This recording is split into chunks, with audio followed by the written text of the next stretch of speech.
Welcome to Odessa, Ukraine.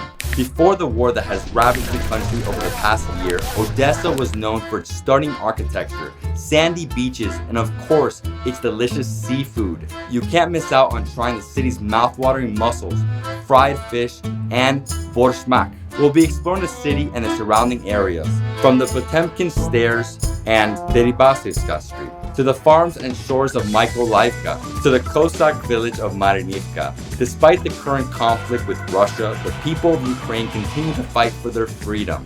In this documentary, we aim to honor the resilience and courage of the Ukrainian people, even as we acknowledge the plight they face every day. Join me and my incredible guide Natasha as we explore the beautiful city of Odessa, Ukraine. Slava Ukraini! Today what we're gonna do is we're gonna go explore the city. We're gonna see the port. Then from here, we're going to the Cognac Museum because the city's famous for their brandy. And then after that, we're going to a restaurant called Natasha, and there we're gonna see how to make a traditional dish. And if you don't know the history, a little more information about it, in the year 1794, you know, Empress Catherine the Great signed a decree and made this city free. Hi. This is Natasha. How you doing, Natasha? Are you ready? Yes, let's go explore. Walking from Katerina Square towards the port, you're gonna see really beautiful historical buildings. If you guys don't know, this city was built by the people. They basically dug out the limestone rock and then built up. That's why there's catacombs throughout the whole city. We're gonna see that on this trip for sure. And right here we have the first mayor of the city, right in front of these beautiful steps. What are these steps? After Potemkin, it has 192 steps. So when you look from below, you can see only steps. And if from the top, you can see only big squares. It's an optical illusion.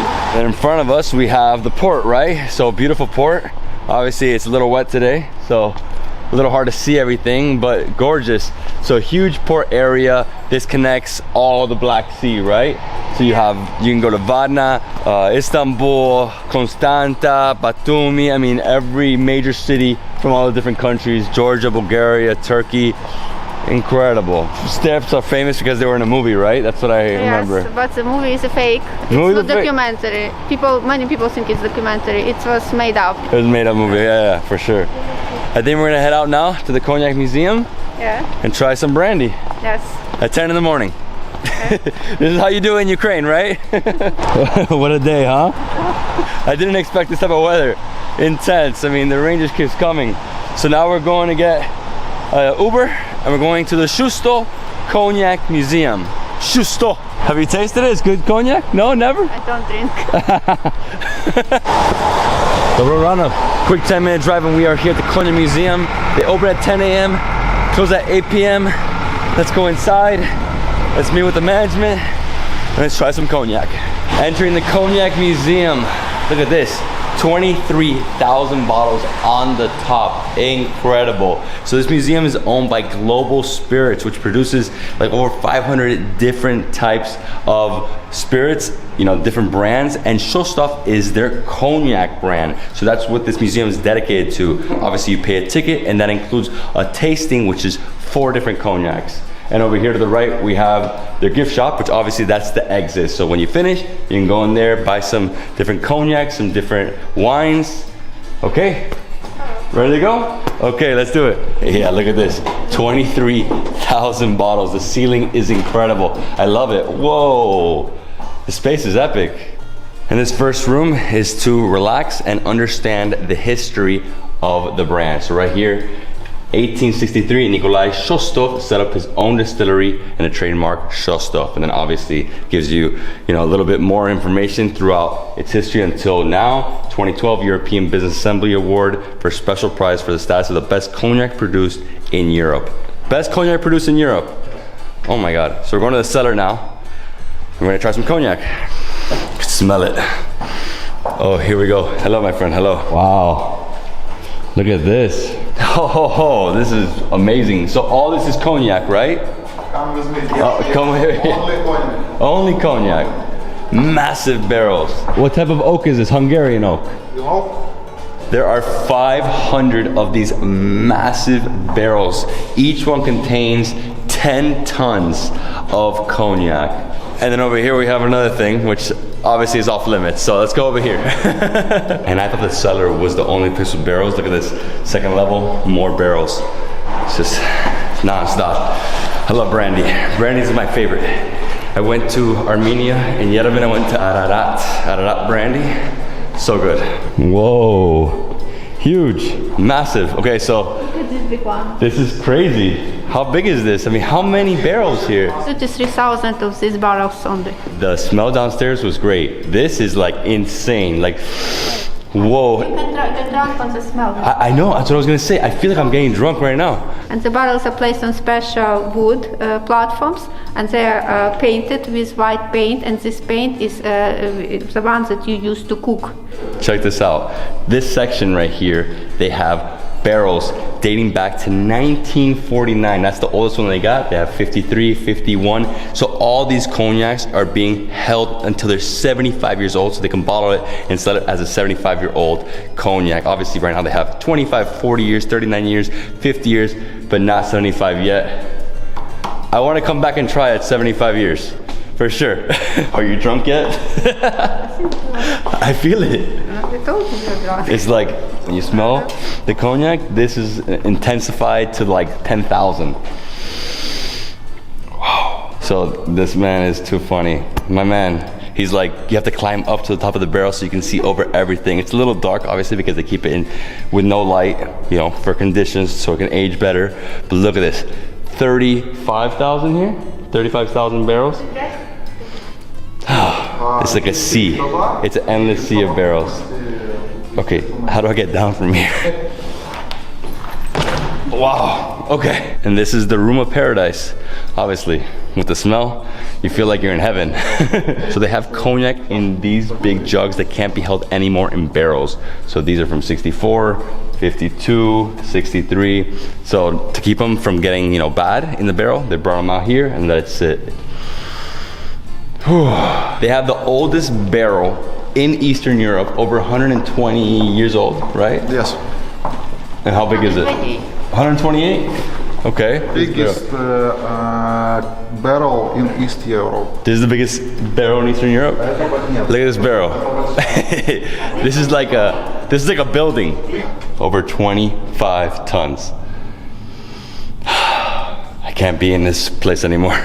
I'm getting drunk.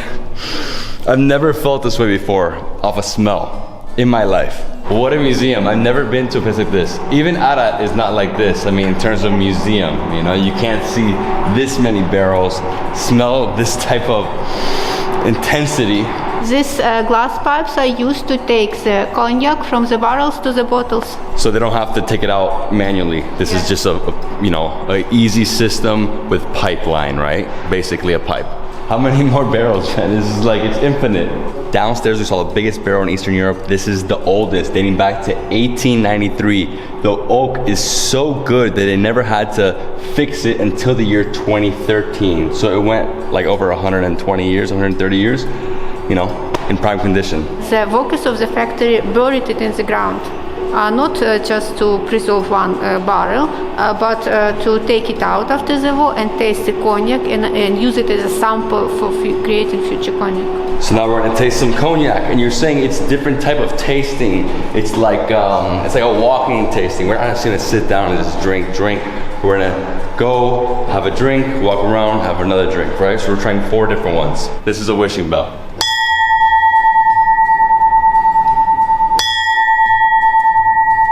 Now we're making our way down to the catacombs. We're going to the upper catacombs. You can also see the lower part. You know, the entire city has catacombs. Literally right under every building, there's catacombs. It went, they took the barrel, put it on the yacht, and went with this all over the world. And the barrel came back, and they took the cognac from the barrel and put in the bottles. So there is a limited edition, only 99 bottles, called Pirates and Their Treasures. And we're gonna taste it. So this is the first cognac we're tasting, and it went around the entire world. Wow, okay. This is unique. Never seen anything like this. Everywhere we go here is like an experience. So how do you taste cognac? Very easy. Take a sip, then swirl it for 10 seconds so your receptors pull out all the flavor.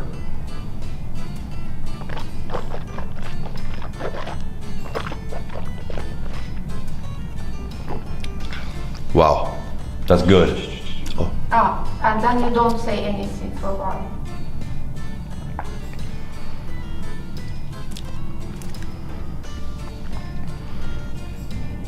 It's very good. I like this type of tasting, you know? Walk around, see the museum, slowly finish the glass. The smell on this is absolutely phenomenal. So how many years has this aged? Ну, 34. 34. Chevalier de la Croix de Maron. He invented cognac, obviously by the painting he was drunk, and he invented tasting in cognac also. I gotta say, this round the world cognac, so unique. Smells, so many different smells in here. It's hard to like narrow it down, but it's fantastic.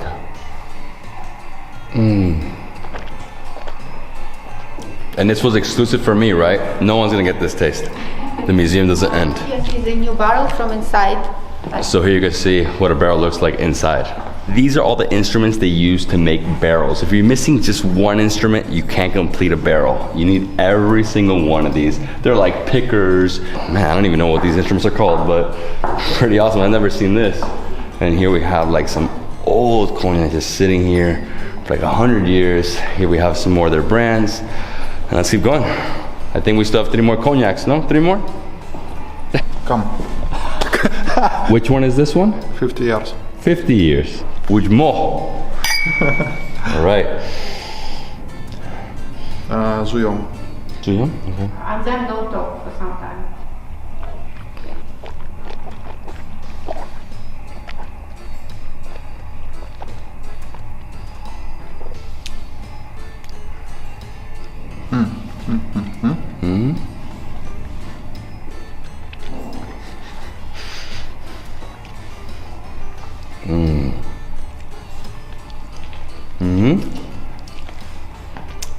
Wow, this is delicious.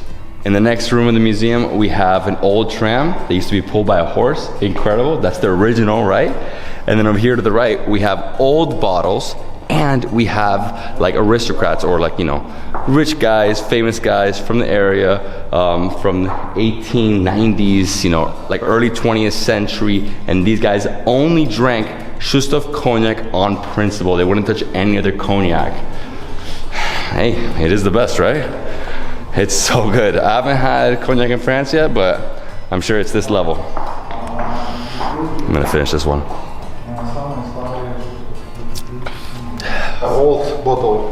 His bottle cost 1,000. 100,000 euros for that bottle if you want to buy it. Yeah. So from the year 1898.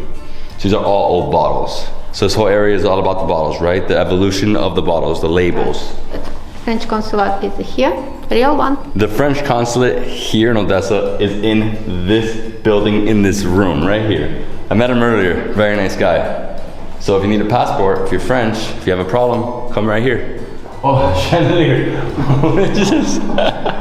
When you come here, you have the opportunity to watch a short documentary, like a 20-minute movie, right here in their theater. They're treating me like a king here in Odessa. This one is 70 years old. No one's ever tried it before. Obviously, internally they have, but no one outside. It's not part of the tour. Wow, I mean the fragrance. Oh my God.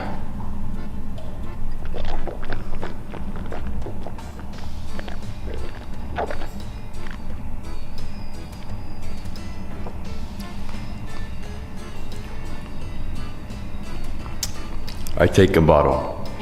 I take 10 bottles. This is so different. It's so much more like, I would say even like a little more sweet than the last one. Whoa. Gotta slow down my cognac intake this morning. Budmo. Budmo. In this next room, we have an art gallery. You know, they frequently change it, different artists from Ukraine. And this one, Irina Skripnik. Sorry if you're saying your name wrong. Really, really talented. This is her works of art. Over here, this is very unique. This is zombies, but it's not fake. It's not Photoshop. This is actually done with makeup, and then she made it happen. Look at this. This is crazy. It looks like The Walking Dead. All right, Irina, good job. Let's go to the next room. I think I have to sign some paperwork. For every visitor, you have to sign something. I don't know what it is, but... What on the wall? Oh, on the wall you have to sign? You're the man, bro. You're the man. And this is mine right here. So I'm getting blue, my favorite color. I'm gonna do a Davidsbeenhere. Slava, right? Slava. And then Ukraine. If you want to do this tour, there's 3 different levels: 11 euros, 20 euros, 35 euros. The tour is exactly the same. The difference is a type of cognac you drink. So, and each one's a different story, right? So at the end, I have the 70-year-old, and he was telling me this one alone is like 150 euros. So crazy, right? But a great experience. You have to visit here when you're in Odessa. It's like a must-do. Come here, try some cognac. Even if you're not a cognac lover, experience it, see what it's all about. And at the end, if you like cognac, buy some. I'm gonna buy 50 years for my dad. My dad needs 50 years. I need some lunch. Dziękuję. Dziękuję. It's gonna be a wet day the whole day, huh? Yeah. My gosh. Took us 20 minutes to get here, lots of traffic, lots of rain. But luckily, we're here, we're gonna eat some good food, we're gonna see how we make a good dish. Oh, I'm excited, I'm hungry. And this is Dacha. So this is a summer house that was built in the 1850s. Most of the restaurants outside, and obviously it's wet outside, so we're inside, and you see really white. Love the lamp fixtures, really expansive. And over here we have Sasha. And Sasha's gonna show me how to make Vorschmack. vorschmack. Sasha, you okay? Okay. So vorschmack is made with this fish, right? Yes. And what's the fish called? This one? Tunaika. Tunaika, okay. A little confused, but yes, this is Odessa cuisine. I'm excited, I'm hungry. I'm gonna learn how to make the fish. I'll probably help him out too. So the way he started making this dish was he got the fillet of the fish, same fish, right? Slightly salted, then he chops it up. He gets an apple, chops it all up together. After that, he's gonna put the bread in here with some milk, right? And then I'm sure he's gonna combine it all together, right? So that is sort of the process. Smells amazing. I just had a tiny piece of the fish. Just like that, raw, tartare, the best. Okay, so he finishes cutting, then added bread, butter, pepper and olive oil. So it's basically tartare of this fish, mixed with butter, bread, soaked with milk. It just smells amazing. It smells so good. I can't wait. I mean, this place is famous for their fish, right? Odessa is a fish place. Black Sea, got lots of fish. I was supposed to help him, but I told him that no way, he has to do it himself. This is like, I gotta watch the process. I mean, it's just incredible. I can't wait to taste it. So how do we eat it? We're gonna put this with bread, right? This with bread and also tomato. So on this bread, oh, I love this bread. It's dark bread, it's like a nice, it's a rye bread, no? Right? That was so fast. That was incredible. So after he made the entire tartare, right, mixing it, then he put it on top of the rye bread. He put some more fish, he put some onion and parsley. This is new potatoes, Black Sea Odessa fish, salted, slightly salted, and chicken neck. It's not actually neck, just stuffed chicken. It's making an appetizer from Mikado tomato and brinza cheese made from cow milk. So if you guys didn't know, they make tomatoes in the area, they're produced with tomatoes, and these are different. These are huge tomatoes, like giant, super juicy, and they also have, you know, a different color one. I haven't seen this one before. It's like a yellowish orange tint. So that with cheese. In Ukraine, if you taste some dish you have never tried before, you make a wish and it will come true. And this is my first time trying vorschmack. Oh, I cannot wait. This is gonna be so good. I'm gonna eat all of them. I'm serious.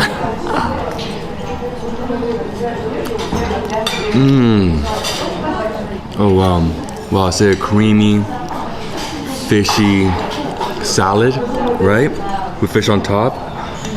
Oh my gosh. It's so good. It's not even that salty, like it's not so like overbearing. I love it with the rye bread.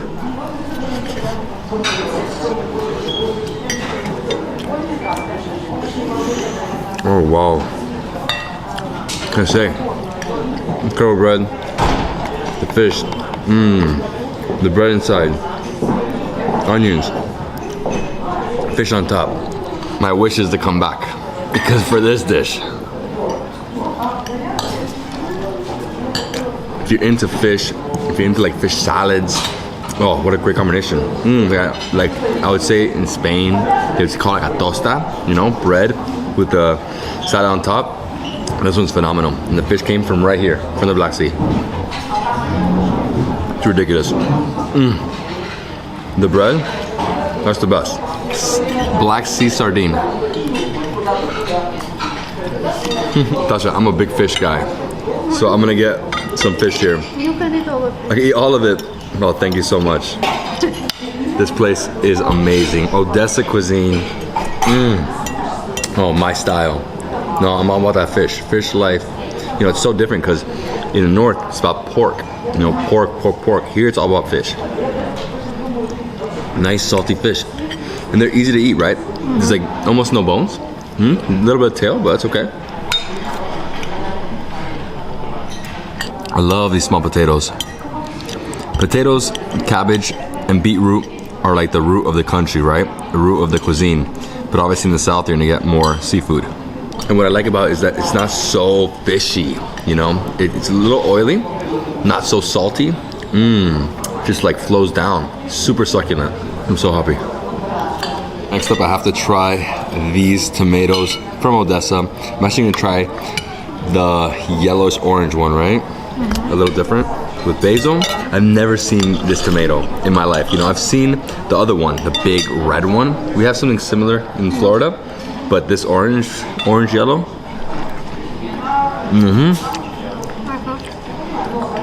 The cheese is basically like mozzarella. Really refreshing. You know, the cheese, nice and spongy. But for me, what makes this is the basil, right? I love all these herbs, you know? They always change the flavors. I'm all about that vegetable life. And the oil too. What a meal. So they call this one chicken neck, but it's basically a stuffed chicken. Grab one piece. So it's almost like it's breaded inside, right? So it's like onions, bread, and like chicken broth almost. Obviously it's chicken, but it's all been mashed together. Almost feels like a cutlet, you know? Wow.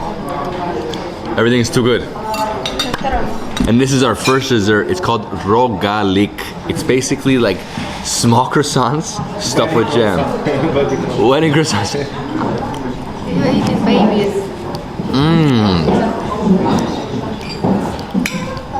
Nice and fluffy. Sugar. Just pop them. This food is yummy, yummy. Before the next dessert comes, I'm gonna have some more fish.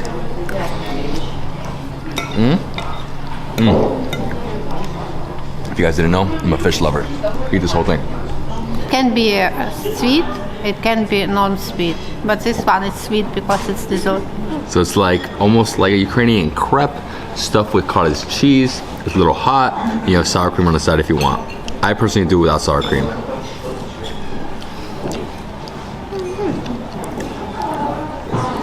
Cottage cheese. It's hot, fluffy. Oh, so nice and like bite-sized. Ooh, powdered sugar.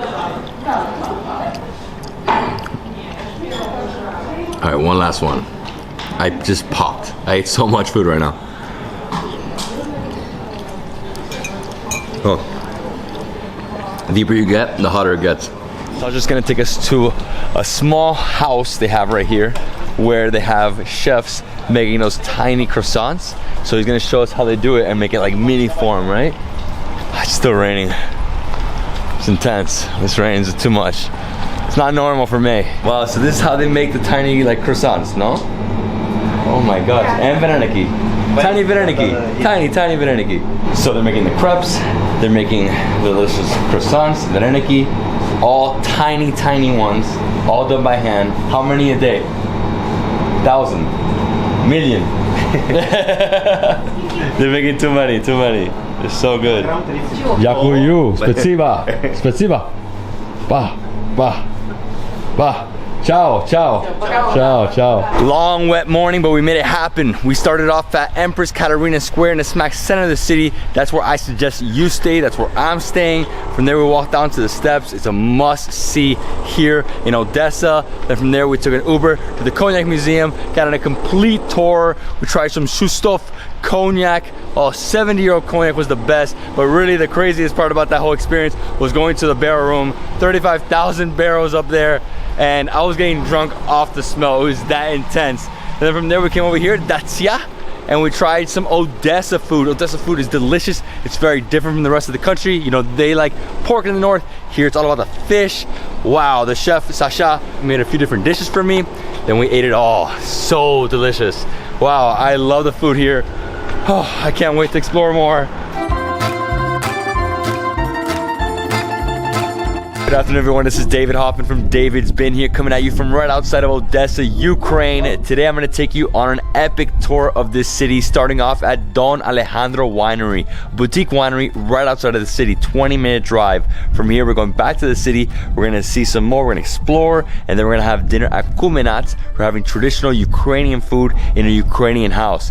And my friends are all right here. Come on. Yeah, my man. Hello. I met this guy at the Cognac factory today, Cognac Museum. That's hilarious, he's here. Wine and cognac. Exactly. Natasha, Yeah. thank you for setting this up. Let's get inside, it's freezing. I love the house, man. It's his house, family winery. He's the founder of this place. He founded it himself. Because I'm cold, the owner's lending me a jacket because we're gonna go outside and explore. But just so you guys understand this place. So this room is the wine tasting room. If it's bad weather outside, you can taste wines right over here. You do wine tasting with some food. Over here, as you can see, lots of bottles. You have corks. You have all his different wines, right? So Don Alejandro, and I love it. It's the monkey, right? So the monkey is his logo. It's also on his wrist. Let me see. Monkey mushroom. Wow, I love the property. So it's like old houses. They use a lot of glass, different colors. It's almost like mosaics all over the place, right? Woo! Little trampoline to work out. That's what wine tasting happens when the weather's fine. I've never seen this before. So this is where you taste the wines, but the table, they put 600 of bottles all over the place. So I guess they put it in, they put the concrete, and they mix it all together like bricks, sort of, right? Same thing over here with the barbecue. So 1,400 bottles were used for this barbecue. Look at this. You're grilling and you have all the wines in here. Oh my God, the spiders in here too. This is so unique. I've never seen a winery like this. I mean, this guy's just like making his house with bottles, corks, glass, everything he uses to decorate the house, right? To really like amplify the feeling here. Whew. It is freezing. And what's down there? The bottles with wine. So there's barrels down there inside. Whoa, so how many are there? There's like 3,000 liters in one barrel. 93,000 liters of wine right here. Each one is 4,000 bottles. Each of this size. In one. And together there's 31. This is the old winery, or the original winery, right? Because they have a new facility. Use this to store wine. Just storing wine here. So this was the original, now they store wine. And look, never ending corks. I'm gonna take a few. He's like, take a million, I have too many. Oh wow, so look at all these wines. So how many wines are in here? How many are stored? I mean, this is like thousands in here. Wow, and it keeps going. The smell in here smells so good. Is there a certain variety of grape from the region, like Odessa area? Odessa Black grapes. It's a wine made by the French technology, and so this wine is called Didou.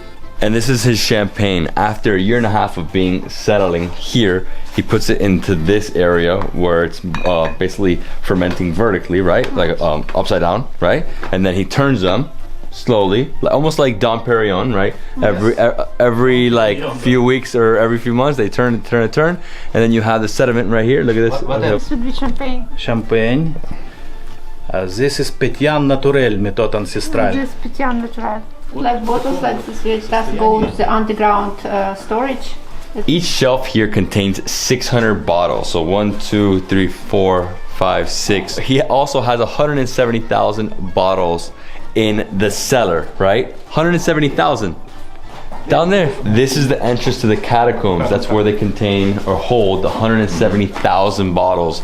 It's really, really scary to go down there, and it's extremely cold, so I'm skipping that. But I think we should continue.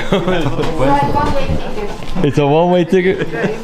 The owner here is way too nice. Look, he opened up a container that has wine. It's been fermenting. As soon as he opened it up, I mean, it smells like fermentation right there. Delicious grapes. He filled up 4 bottles, right? So he filled up 4 bottles, and now he's gonna cork it with this machine.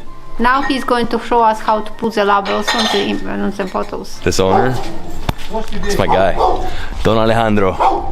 Don Alejandro. Another storage? How many storage rooms do you have? Is it in there? Down there? Это баня, черная баня. Wow, so it's like underground here. Called black because you see there is no window, so anything you came here, make a fire, it's become very dark, very warm and very dark, and you got very sweaty and you have a bath. А вы знаете, да? And this is the label room where he puts on labels and puts on the top, you know, to seal the wine. Yes. So he uses special glue to put on the label. Obviously a little different from huge wineries where they just have massive machines. This is all done by hand with love, right? Don, the Don right here. Don. They have a bathroom they want me to see. Traditional Odessa pictures on the walls. These are 1950s post-war mini posters. Obviously after the war people were starving, and here they were saying like if you had a little bit of curves, you were a little chunky, that means you got some money, right? So that's what this means. Okay, it's time to try some wines, right? Vino tinto. Superfood. Ukrainian superfood. The Ukrainian superfood wine. I thought it was cognac. Whoa. Couldn't get the sword to work, so he just popped it.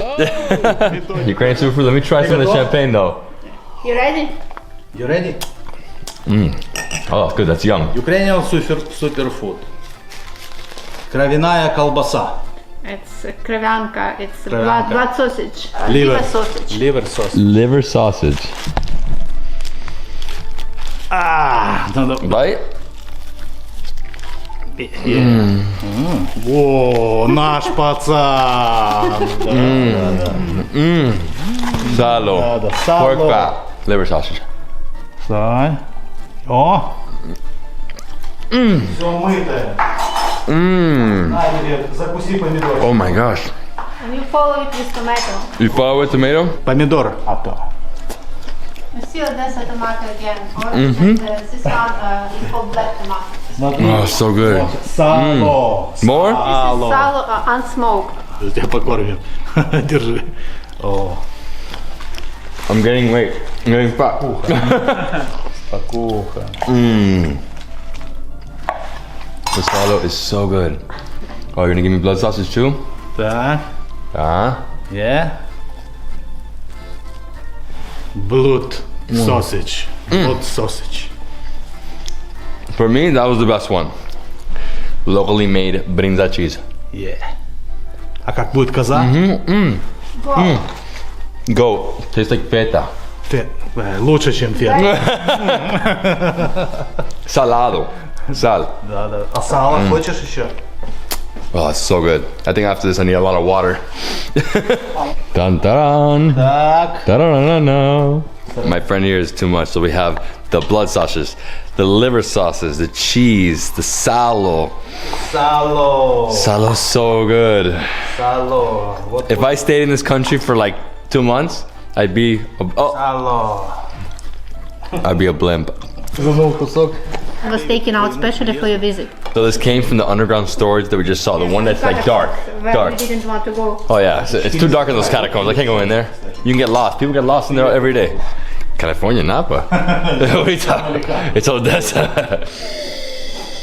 Oh man, it smells good.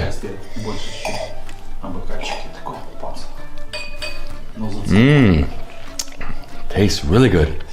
Budźmo, budźmo, budźmo, budźmo. Slava Ukraine. Слава Україні, героям слава. З таким суперфудиком. Superfood. So all these were made locally. The sausages, the cheese, even the bread, right? Yeah. Including this incredible wine. Wow.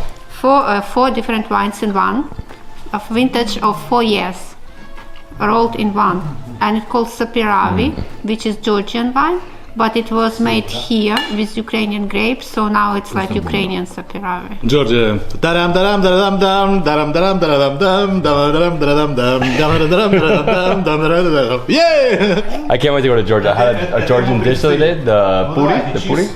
The cheese? Yeah, cheers, cheers. Budźmo, na zdrowie, budźmo!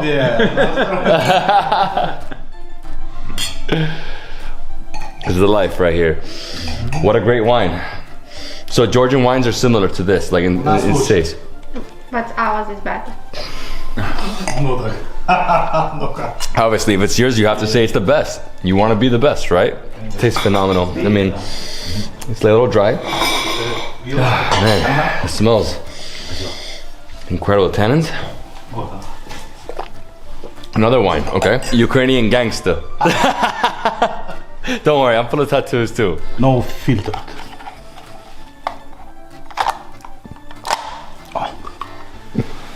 Yeah, the present. No. Present. Thank you.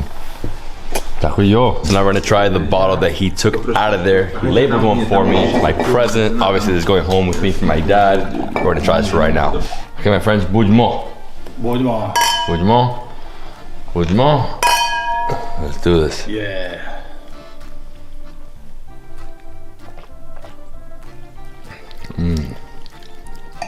Tropical, right? A little tropical? Mm-hmm. Unfortunately, I'm not a sommelier, so I can't bring out all the tannins and talk about everything, but it tastes really nice. PP. Very different. And obviously for this winter weather, it's perfect. The one thing I'll tell you about this wine is that it tastes like the earth, right? The soil. But it's so different. I've never tasted a wine like this before. No, оно очень специально. It still has a little bit of that fermentation taste, not like the other one, right? Not like the champagne, but it's very nice. It pairs perfectly with cheese, with the blood sausage, and probably a big steak, right? Yeah. I'm sure. My friend here decided, you know what? Let's try another champagne, a different one from a different year. It's too funny. Thank God I'm not driving. Oh, there's a lot of drinking going on. Budimo. Budimo. Oh, this one's way better. The bubbles. Yeah, that one is more like fermenting still. This one's still like farmhouse champagne. 13.5 alcohol. Oh, that's it? Yes. Strong. He brought all this from India. No way, and he put it into his wall. It's incredible. So he's gonna take me to the top. This is his summer home. You know, this is where they make the wine. You can do wine tastings here, but in the summer, him and his family come here to stay. And wow, that is crazy. Look at this, the whole thing. So we're gonna go up to the top and get some views. Unfortunately, it was so wet that I didn't bring my drone, but it's all good. Oh, the chestnuts, it's awesome. Wow, nice views. You know what? Let's go higher. Over here we have the estuary. We have Cold Balka, which means the ravine, right? Cold ravine. And the vineyards are actually on the other side of the estuary. So if you want to, it's 35 kilometers to go around, or you can go on a boat, and it's only 3 kilometers straight. Don Alejandro. Don Alejandro. Thank you, my man. We have to get out of here though, because it's starting to pour and we still have to go back to the city and explore. So I don't know what he's saying, but he's the man. Don Alejandro! Yeah. Slava Ukraine! Героям слава! These guys made my year, man. They're too funny. Okay, one last one. Yeah. We had a good time. Thank you. This country is welcoming. Everybody's so nice. Natasha, I'll tell you, I love the buildings here. Oh, that's great. Very beautiful, very colorful, very like European. It reminds me of some cities I've seen in like the Balkans, you know? And also very green, lots of trees here in Odessa. So we are getting to the city. We're entering now, we're like 5 minutes away. Odessa is very clean, very modern European city. People can walk everywhere. Commercial port city. and it's wet. All right, guys, after a 20-minute drive, we're here back in the center of Odessa, and we're going to Kumenets. So that's a traditional Ukrainian restaurant, Ukrainian house, right? Because what I've seen online, it just looks awesome. It's even better in real life. Yeah, in real life it's better? Okay. So it's literally 1 block away from my apartment, which is on Katerina Street, next to the square. Just walk through here, great neighborhood. And it smells something good. Smells good, smells good. This is it, Kumenets. Outside, obviously, a little wet, but beautiful terrace. Let's enter. My man, how you doing? Very nice. What are we doing tonight? Please, vodka. Vodka? No way. This country's the best. Okay, here we go. What vodka is this? Like a lemon vodka. Limone, right? Ah, it's spicy. Sala. I'll eat sala all day. That pork? Pork, yeah.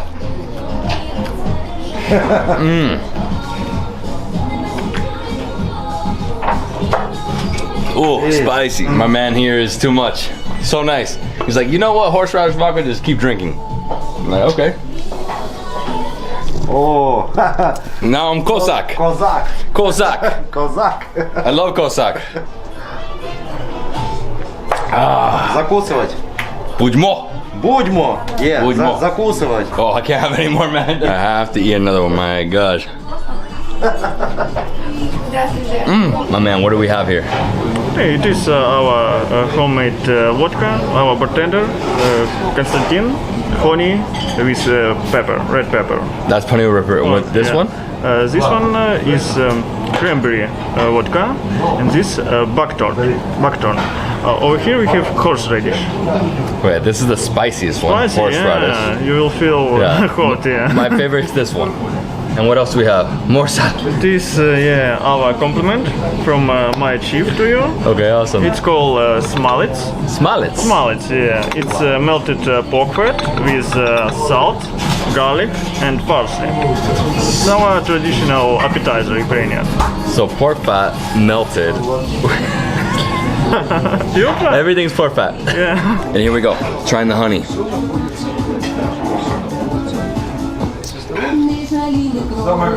It's honey, but it's spicy. And I love the music. Really nice Ukrainian, right?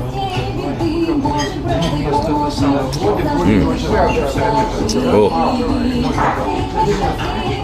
So, I don't know exactly what that is. It looks like watermelon. This one's more like the orange here, right?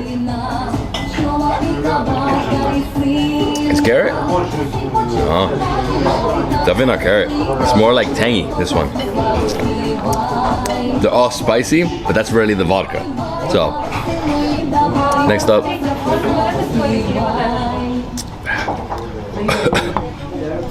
Give it a break. I need some food. We'll try this next. This is something I haven't tried yet. So melted pork fat mixed with a few different ingredients that he just said. Let's see how it is. What are you bringing here, Here we man? have lazy dumplings.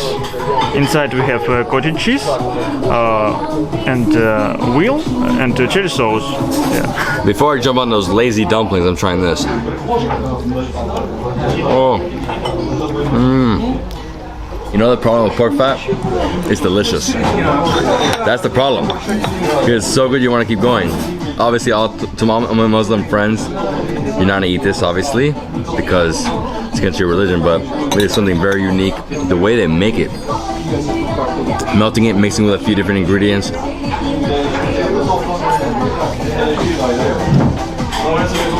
The bread, the best. E buono, buono, buono. So the reason why they call these lazy dumplings is because they don't give the effort they do to make, you know, the vareniki. These are just like done, easy. And they added some veal with the cranberry sauce.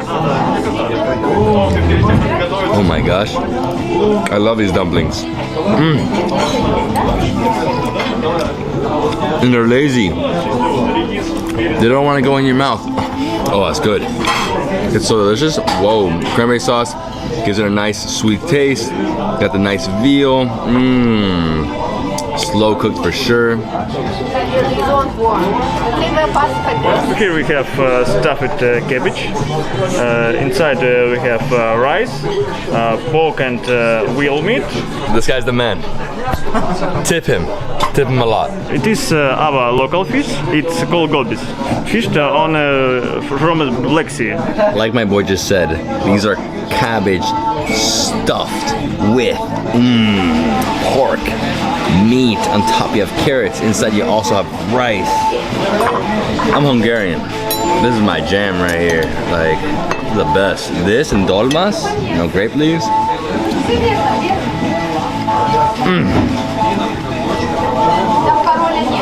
Oh, that's good.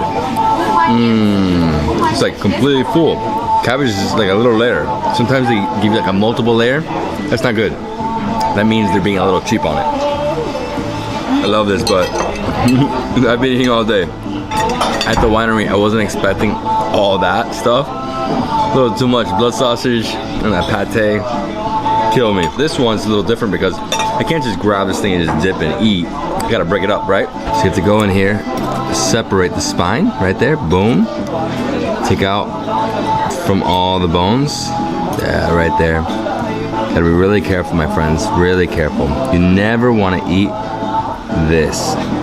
One time, I ate a fish almost whole. Not a smart move. Now, I'm careful, but yeah, still a little spines here. I mean, the sauce is good though, right?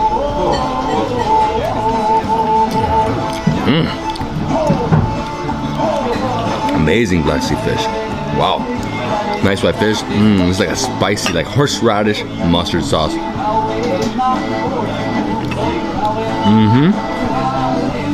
Oh, I'm gonna eat a whole fish. Fish is so fire.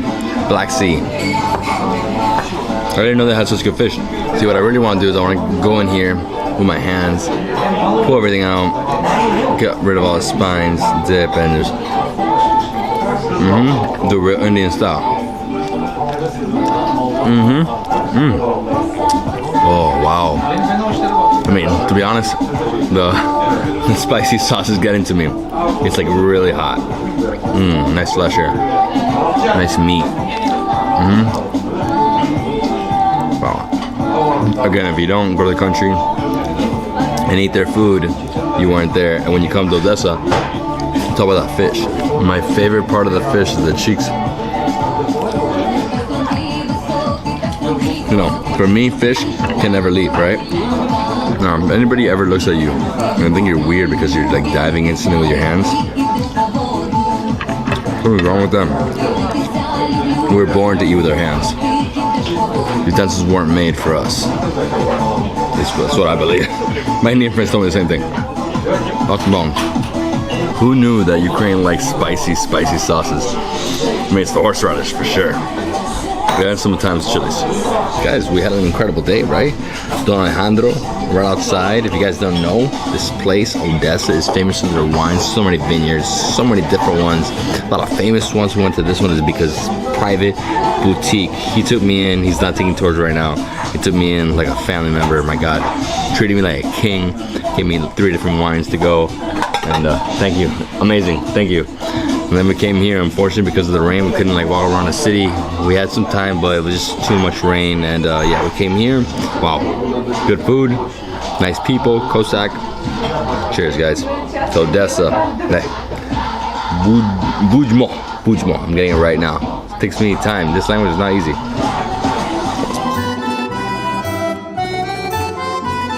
Good morning, everyone. I hope you're all doing well. This is David Hoffman from Davidsbeenhere, coming at you from wet Odessa, Ukraine. Today I'm actually doing a day trip to Belord to see a medieval castle. It's gonna be incredible. We're also going to stop and hopefully have some street food breakfast on the way. I'm excited. Natasha? Yeah. Ready to go? Yeah. James, my man. Let's go. This is my brother right here. He actually brought me some moonshine from his dad's place. And 1 hour drive, roughly? Yeah, it's about it. Okay, nice. Today's really wet. It's always wet in Odessa. No, yes. Odessa is a wine region of the whole Ukraine. There are many big wineries, but plenty of small private wineries like the one we have seen yesterday. As you can see right here, they have vines, and next to the estuary, even more vines. So never-ending fields of grapes. You know, yesterday we went to Don Alejandro's winery. That's more boutique, right? It's private winery. Some people even make, you know, like way less than him, and people make way more. So there's huge wineries and there's small wineries, and it's the whole area. Wow, even more vines over here. Incredible. So they have indigenous grapes, and then they also have international grapes, obviously. So maybe we try some wine in the morning. No, too early for me. And in case you guys don't know, we're on the Black Sea coast, and this is the port city of Ukraine on the Black Sea coast, or the main one, right? Huge city. Over 1 million people now, right? Yeah. Over 1 million people. Delicious fish. Can't wait to eat some more fish today. Cheese, wine. Oh, it's my type of Europe. It's the town called Zatoka, which means base in Ukrainian language, bay, because it's situated on the bay on the Black Sea. So once you cross the bridge, we enter the town of Zatoka, which is like a resort town. A few different wineries in the area as well. We're about to pass Shabo. There's a huge winery, and then we'll make it to Belord. And this is what it looks like, you know, very flat, very beautiful. You know, we're really close to both Moldova and Romania. I've been to Moldova and also Transnistria, right up there. Literally, we're close to the border. And yeah, hopefully the rain goes away and it gets better. And I'm still hungry, looking for some food, but I haven't seen any vendors, just a few people selling strawberries and wine, but not anything like big. No, you know, no pastries, nothing else, nothing street food. I want some street food. I don't want just a fruit. You hungry? Yes, I'm hungry too. It's the town of Belgorod. It means white city. It's 2,500 years old. It's UNESCO said it's in the list of one of the oldest cities in the world. So it's one of the oldest cities in the world. I mean, there's only a few buildings here. We just passed through one of the areas. Now we're passing through some forest, right? And the road it's pretty bad here. So instead of taking an hour, it takes like 90 plus minutes to get to this fortress. But it's all good. We're gonna be there soon. Hopefully we see some vendor on the road selling something. And yeah, can't wait. The fortress looks incredible. It's a massive fortress. And this is the fortress right in front of us. Well, this is just one of the towers and the walls, right? So we're gonna make a right and go park somewhere. After 90 minutes, we're here at the fortress. And something you have to know is that if you come in May, or you know, April, or even worse in January, definitely bring 2 or 3 sweaters, multiple layers, because it's freezing. Obviously the bay is right there, the wind hits you hard. Right here we have a lady selling some coffee. Hopefully she has something to eat, but I definitely need a coffee. Woo! Choco you. He's like, why do you have the camera on me? Having a quick Americano. Oh, it's good. Very nice. Very good. Okay, let's go to the castle. Fortress. We are now in Belgorod. There used to be 2 cities, one from the Greek settlers in antique times, in antiquity, and the other was Scythians who plowed the land. One was a snake city, and the other was called Tyra. Then when the snake city was destroyed by the flood, everyone moved to Tyra to live here, and it used to be a city here. Literally we're entering the fortress, and here to the right you can see the ruins. So it looks like a small hill, always happens, right? Yeah, right there. Oh wow, yeah, lots of ruins here. So this was old houses, right? This is the old city, and then over here we have the fortress. Okay, let's go to the fortress. It's so windy today, so cold. It's like 13. Yeah, it's windy every day for sure with the bay right there. So the price is actually 80, still like $3.50. Now let's enter the White Castle, 12th century. So excited, I love castles. This one's too cold though. Look at this moat. Wow, this is the biggest fortress I think I've been to in Ukraine. Huge. Okay, how are you?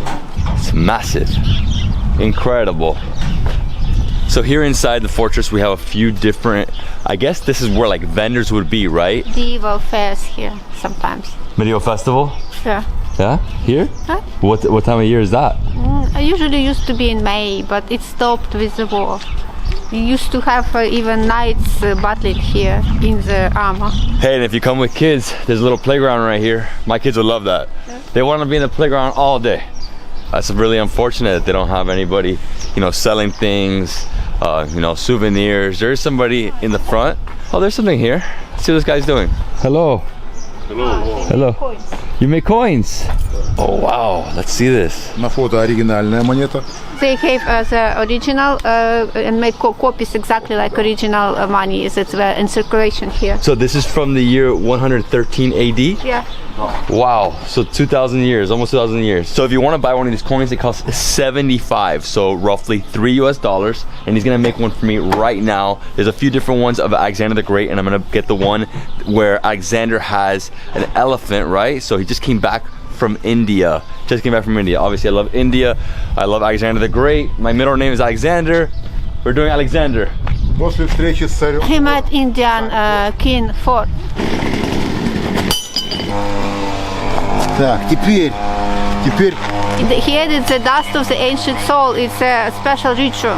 That's how he makes the coin. This is my coin, Alexander the Great, 75, only 75. I highly recommend buying this as a souvenir for friends, for yourself, and always support the locals. I'm gonna take a few more for some friends. Cool. Thank you. Thank you so much. Thank you. Amazing. This guy's a boss. So here they have, I guess, yeah, there is some more gift shops. So a few more gift shops around here.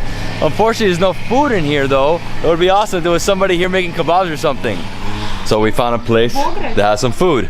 So I'm gonna order something, maybe a sausage, maybe something local, right? They also have some wines. Unfortunately, they're out of beer though, saying like the beer is done. And yeah, because of COVID times, obviously most of these vendors are not here. It's very unfortunate. So when you do come to Ukraine, definitely come out here and support these people. They need your help. So I ordered 2 sausages, which comes with a little salad and some bread. And my friend here gave us this as a little present, like a little candy, right? Okay, thank you so much. I'll come back in 15 minutes. Yes. Дякую. Look at the night, David. Oh, the night. Wow. You like that? It's good? It's not bad. Try. I'm gonna try in a bit. I really need that sausage though. Now we're entering the fortress. Finally. This is like, I guess, the courtyard, right? Look, there was a village that people lived here. Oh, there was a village. This was like the main part from where you hid the enemy. Yeah. Like most fortresses, there's like a small, you know, village within it, right? Yeah, beside the street. So what can you do here? Basically, you climb the wall and you get views. You can climb over there to overlook the city. We're gonna first climb over here to overlook the bay. Woo! It's getting colder and colder, huh? Man, the sun does not want to come out. Epic views. Can't wait to see it from the top. Wow. Beautiful. Love it. The bay, the walls. And over there is Odessa, right? Like all the way over there. But you know what this reminds me of? It reminds me of Bender Castle in Transnistria. Similar. I'm guessing same people built it, right? No, Genoese built it. Okay, Genoese. From Genoa in Italy. They built this castle? Yeah. Oh, okay, I didn't know that. Okay. 12th century. The Genoese has a monopoly on trade with Byzantine Empire, which influences came to this territory. So they came here and built this fortress for trade. So what can you do here? You get epic views, right? You can walk around the castle here or over there. So I think what we'll do is we'll walk around, see a little more here, and then cross to the other side, and then go have some lunch. Love this place. In the past, people used to come here, climb the walls, and one person fell down and died. So they made this designated area where you can climb and watch look at the castle, and the other places it's better not to do it. Remember, only go to the designated areas. Do not walk the wall. There's signs everywhere telling you not to do that. Oh, look at this. Another beautiful view. So I'm gonna go over here, get closer to the sea. Love fortresses. I've visited so many castles in my lifetime. Fortresses and castles, they never get old for me. And be really, really careful. This is the original staircase. You can slip. People really don't live in the fortress, okay? So we have a big yard with a smithy, maybe some people who sell food for soldiers. Then we have the second yard here for the garrison. And here is the core. So when the enemy comes, you have one yard to defend, you retreat this wall, and this is your last retreat. So it's multiple defense walls. This part of the fortress is where the commanders would stay. This is what they would defend at all costs, this part of the castle. Here we have a dungeon. Obviously, they would throw prisoners in there. They probably never saw the light of day again. And over here, we have the storage for gunpowder for their ammunition right here. Wow, it's like a deep cellar down there. Okay, can we go up? Yeah, nice, beautiful spot. Be careful with this, you can fall. And that's not it for this part of the fortress. Still have one more spot to see where the commander used to stay. Right there, in that doorway. There used to be 34 towers, now it's 26 left. Some of them were defense towers and some were called dome towers. They were built just to support the wall. The difference between a castle and a fortress is the castle people live in it. Fortress is just a fence, right? So here, the commander didn't live here. This is called the command tower. This is the most important tower where they can actually see the enemy coming in. And if you guys didn't know, basically the way that the staircases would work, they wouldn't actually build a staircase from stone. They would build it out of wood, and then up there it was made out of stone. Okay, so that's the difference, because they can remove the wood and then the enemy can't get up. Very smart. Okay, as soon as you exit that part of the fortress, make a right, come up the staircase and see the bay. You can also go up to the other one and see the town as well. So peaceful here. Oh, incredible air, the wind in my back. This is the Ukraine. Slava Ukraine. Nothing changed. If you look like this and you see no civilization, the plants are the same. You can imagine that Genoese are coming by the ships and putting the ships here, and someone for the fortress looking up to see if it's their own people or the enemy, you know? Yeah, I mean, during those times, super risky. Everything was a risk. You know, I thank God every single day that we live in the modern day in the world, you know, a modern age. And the last thing to do inside the castle is go to the other side and look over the internal village, right? Where we just were. Where we're about to eat some delicious Ukrainian sausage. So there's a huge echo here. Slava Ukraine! Wow, these are super steep. The staircase, it's like 1.5 feet each. Ooh, careful. Whoa. So this one actually gives you the most to walk on. You can walk all the way down to the sea and then exit from there. But here the views are stellar. Look over here. Well, you can see the village, but a lot of trees here.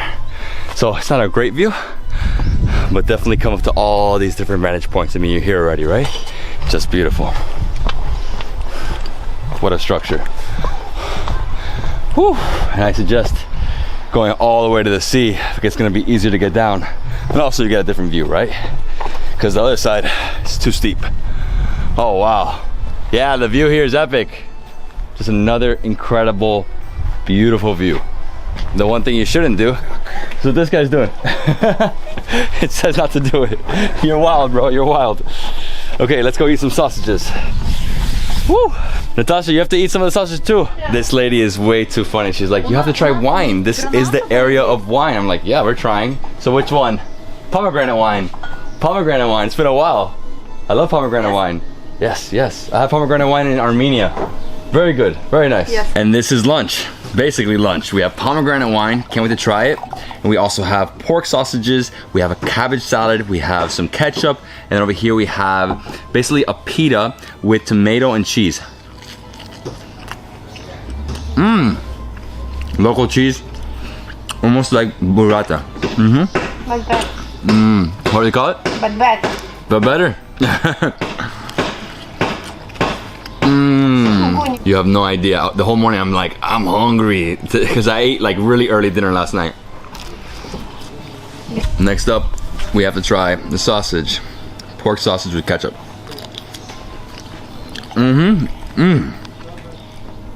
Oh, they're so good. Juicy. Pork lard, right? Explodes. They're like so juicy, moist. Oh my god, and I have to try the cabbage, right? Cabbage salad, a must. Cabbage life in the Ukraine. I'm Hungarian. I love cabbage.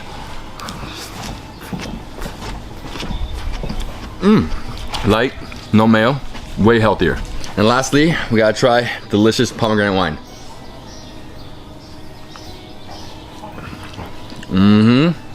Oh, that's fantastic. Oh, so good. I love pomegranate. This is something so different. First time I tried it was in Armenia, I told you before, but This is different, obviously different land. Wow, tasty. It's cold, a little dry, but super fruity, right? I'm gonna get one more of these. I'm gonna take the rest to my boy, James, in the car. He's probably starving. He went to eat. Well, unfortunate for James, because I'm gonna eat all of it.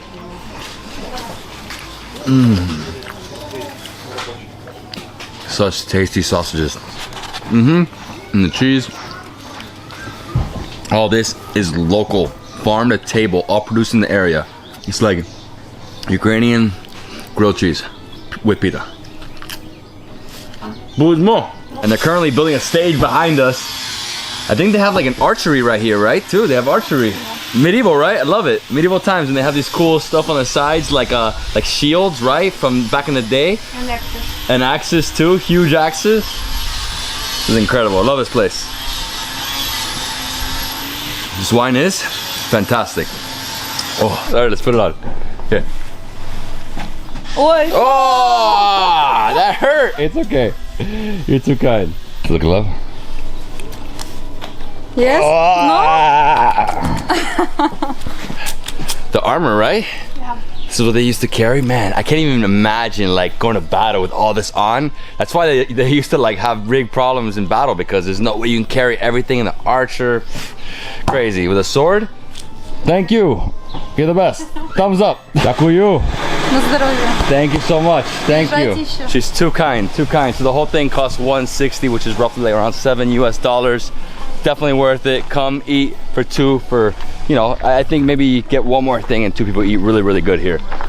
Love this place. Incredible castle. I feel so good. The pomegranate wine, right? It makes you warm up. Okay, so now we're gonna exit the castle or the fortress, and we're gonna get in the car and go to an underground church. We don't know if it's open right now because of the situation, COVID times, but we're gonna try. You're not hungry, James? A little bit. I got some pork sausages for you. And as you can see, the sun has come out. What a beautiful day it is now. Incredible. No more rain. We're looking for the church. I don't think we're gonna find it. It's gonna be impossible, but we might find some vendors on the street selling wine. I'm really hoping for that. If not, we're done. And that's it, my friends, for Didhorod, the must-do day trip from Odessa. Only a 90-minute drive.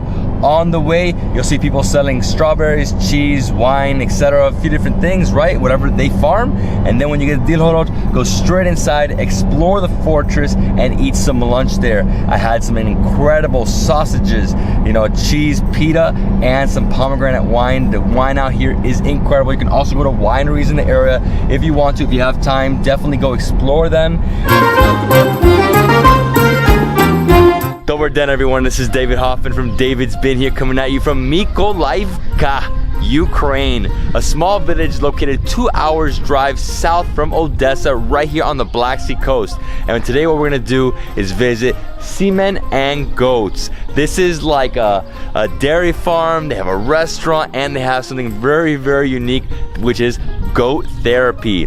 So what we're gonna do today, we're gonna go inside, we're gonna explore and see what they got for us. Natasha, Hi. you found this place. Yeah. I'm excited.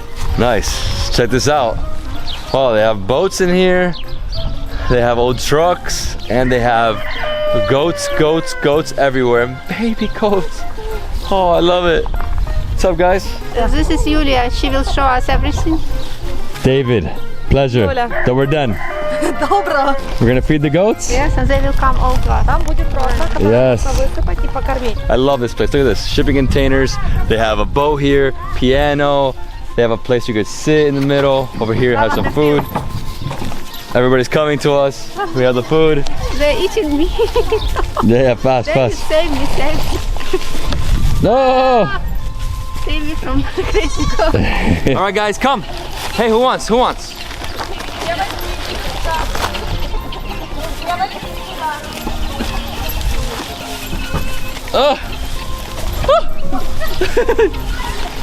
What else is inside? Okay, oh my god. Oh!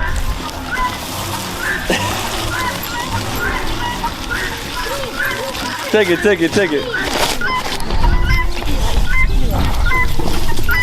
Давайте я помогу. Oh my gosh, getting attacked by goats. They want all the food.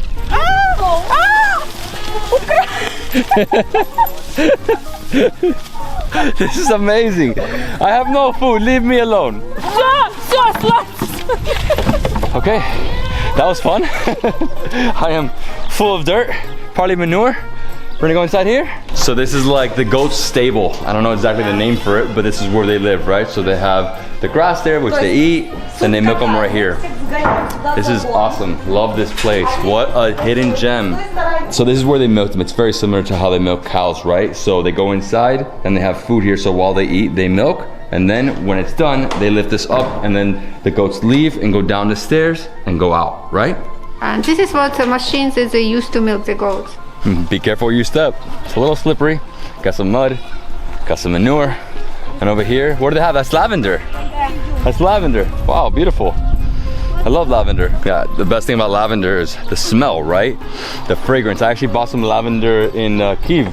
David will go to hot houses where they grow vegetables without any pesticides, all natural. Tomatoes for sure, right? And then probably some carrots, because whatever they're feeding the goats, right? That's what they're growing here. Oh, this is beautiful. I really love this place. She's also gonna build some cottages or some guest houses right out here, right next to the lavender fields. What an experience. This is sort of like Turtle Farm Albania. We'll get there one day to this level. This is incredible.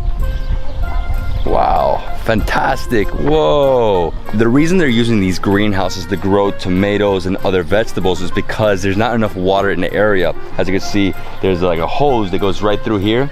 And every single day at a certain time, they give them water. And it's really hot in here actually. What are they growing there? Cabbage? They're planting bell peppers. The cabbage is already gone because it was a very early.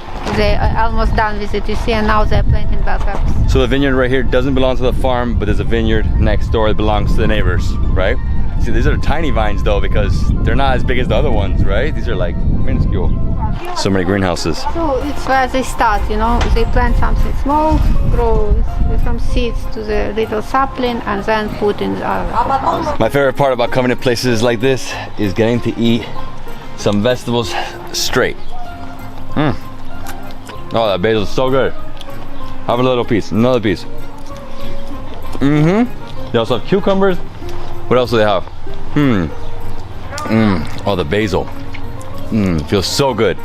Delicious. And over here they have 2 more greenhouses, so there's more vegetables, right? Horseradish and cucumbers here. Horseradish and cucumbers here. And so you also have a restaurant in Kyiv, right? That's what you're saying? And then you send it there. Отсюда туда. And as you walk back to the farm, you'll notice over here they have a construction site, and that's their restaurant. It opens June 9th, 2021. So if you watch this after that date, you can come here and eat there. I'm sure we'll still eat some stuff here now. Maybe some cheese. Do they have mussels? Oh, yeah? Or oysters, sorry, not mussels, oysters. I love this place, huh? This coffee is very different. I've only seen it one time in my life, and that was in Chennai. It's the mud coffee. So they put the coffee and water into these like little containers. I don't know what they call them, small cups. They put them into sand, and then that's how they heat it up, right? It's gonna be so good. And milk.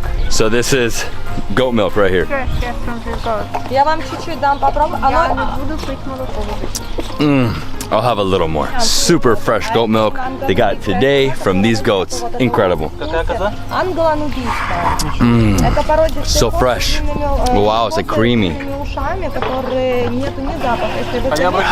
So I guess they're making a milkshake for me too? A milkshake. Special milkshake with the goat milk. Oh yes. Good sweet. So the cheese, in terms of the textures and taste, it's almost like a more dense mozzarella. But better. Better, yeah. Better for sure.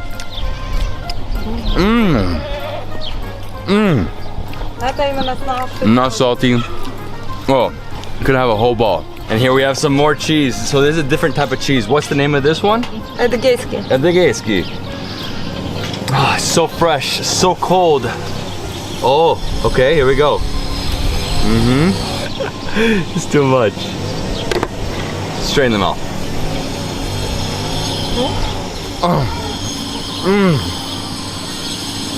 A little different from the last one. What else can I say?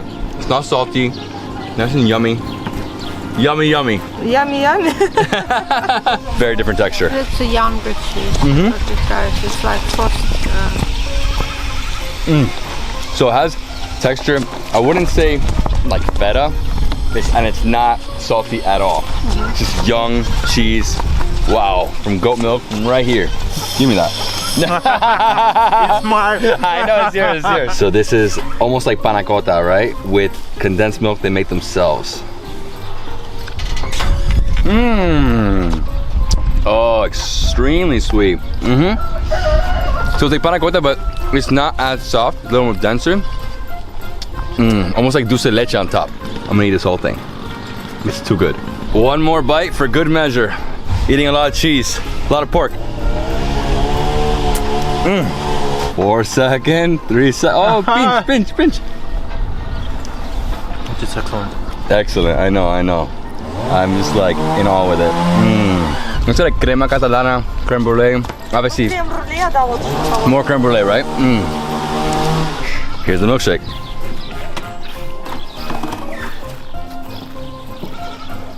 It's more of a liquidy milkshake, very frothy. So you put the milk in the blender, I mean, the top, it's, as you can see, very frothy. I would say it's similar to almost the way they do chai. A little different, obviously, but this is the top part, right? Top layer. So fresh. When you come here, you're gonna eat and drink lots of dairy, milk, and cheese. And this is the Turkish coffee. I love how they did it, right? Right there in the sand. Oh, it tastes so good. It's like soft. Obviously it's strong, not too hot. Let it sit there for an extra like 5 minutes. This is better than Turkish coffee. Just the way she did it is incredible. Ooh, getting jolty. Boom, my man. It's too big for milkshake. No. Excellent, huh? Yes. Hey, buddy. Hey, cutie. Oh, the babies. Oh. Hey, buddy. They're so nice. So cute. I want to go. I think I'm gonna start my own farm in Miami with goats. No alligators. Alligators aren't as cute. And this bus is the chicken bus. It's full of chickens. This is their house? So obviously, chicken bus every single day, they have eggs. That's the best part about having these chickens, right? Every single day you have the freshest eggs. You don't have to get, eggs in the supermarket. That's not fresh. This is good. Maybe we make some eggs now. No, I'm joking. My friend here is too kind. She just gave me a bunch of panna cotta, some cheese, and she said we're gonna do a master class. We're gonna go see where they get the oysters, right? Oysters, yeah, because they're right there, so they have to have it around here. So we're going straight that way in the car. I can't wait. Let's go. Awesome, let's go. Marika.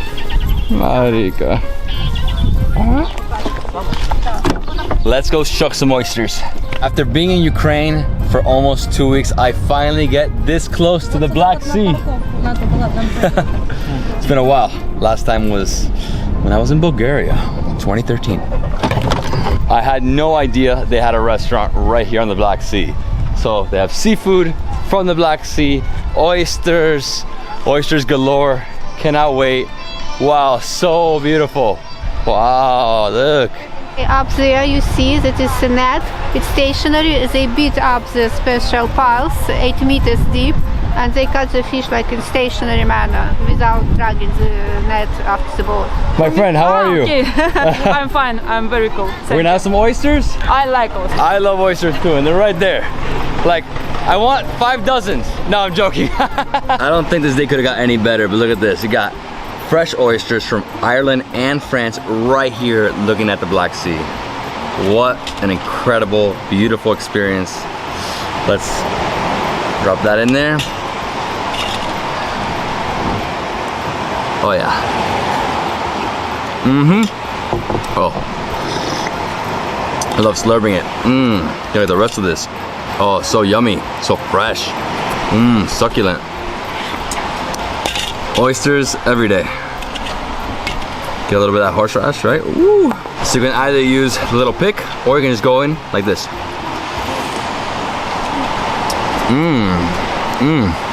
Oh, spicy.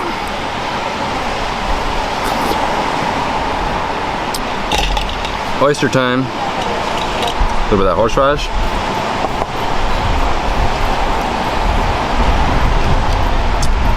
The best. This restaurant is absolutely beautiful. Look at this. It's like being on a Greek island. That's sort of the feeling I'm getting between the white, got the nets. You can come early in the morning, you can actually see them pulling out the fish. Awesome. I wish we would have got here for that, but it's fine. And right now we're gonna eat some Black Sea mussels with some, what is it, parsley? What else?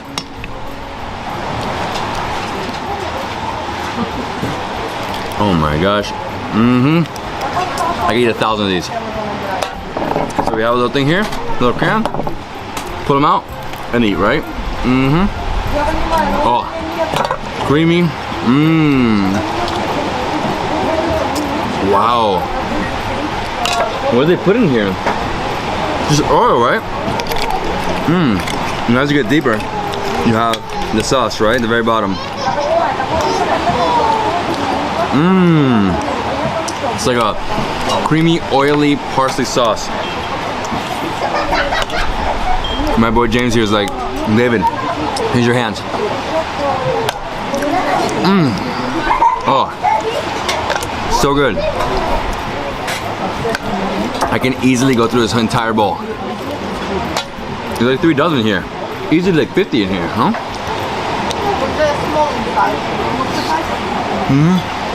It does have cream. Nice cream.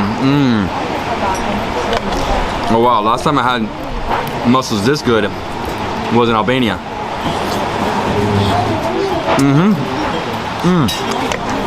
Oh, I love the parsley, the onions. Look at that, all the cream.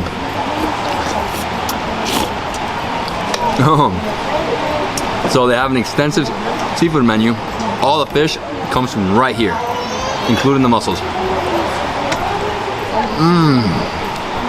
Whoa. I love this restaurant. So good. My boy James and I are just destroying these mussels. Hey, who's here? Got a cat here. Hey, get off. You want my mussels? They're mine. Look at the very bottom. You have the amazing cream. Oh yeah, and the owner just informed me they're bringing out some fish now. So I'm not gonna bore you with this. I'm gonna enjoy it. All right, you want one? You want one? You can have one. Next up, we have this incredible assortment of fried fish from the Black Sea. There's 5 different types. Look at this one. This is like a long one. Whoa. So you said take off the heads of all of them, right? And then you just go in and eat. And you eat everything? There are some bones. And like, you want my fish?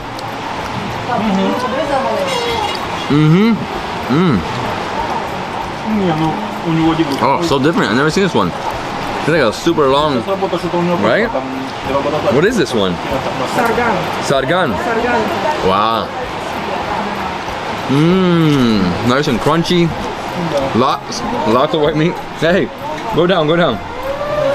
Alright, you know what? You can have it. Go. Leave me alone. Smallest one with head. And the smallest one is these over here. It's called hamsa. Oh, we can just eat them all. My mother's Italian. I've been to Cesnatico and Rimini on the Adriatic Sea. It's in the next region, so Emilia Romagna. When I go to a restaurant, they just serve this, like big plates. Eat a million.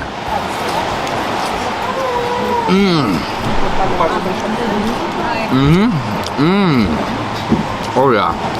So I mean, if you want to, you can remove the spine, right? So good. And this is the most expensive fish in the Black Sea. Remove that head, and then go in here and open it up. Wow. Yeah, please be careful with these bones. So many. Look at that flesh right here.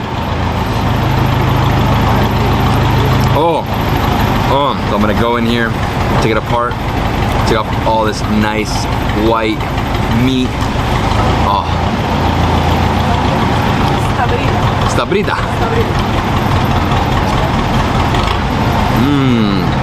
They all have different tastes. So different. So what is your favorite? My favorite? The ones I can eat like this. These are my favorites. The easy ones. Just pop them. But I just like going in like this. Obviously it's fried fish, so taste is gonna have that crunch, right? But they're lightly battered. It's not like super fried. Okay. All for me.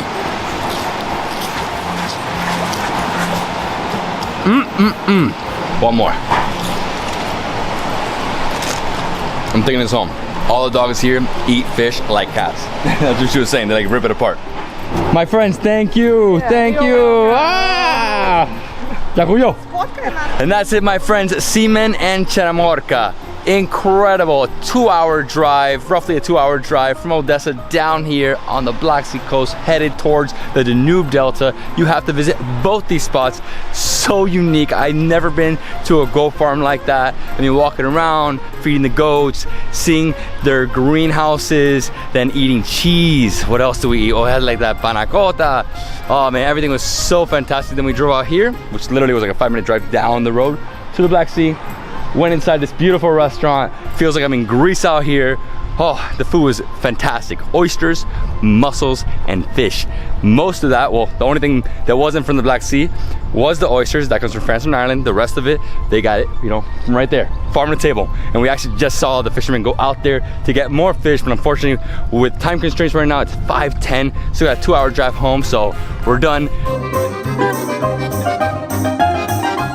What's up everyone, this is David Hoffman from Davidsbeenhere, coming at you from beautiful Odessa, Ukraine. Tonight I'm super excited because I'm taking you on a delicious food and beer tour of this beautiful city. It's 8 p.m. right now and we're going to start off at Ryberna. Ryberna is a place I went to in Lviv. They have a location here. Basically what they do is pork ribs on a rotating grill. Incredible. And they also have craft beer. And from here we're walking to Mash Taproom Gastropub, like literally a block away, and then we're gonna try mad delicious craft beers. If you guys don't know about the craft beers in Ukraine, you are missing out. They are so good, they're delicious.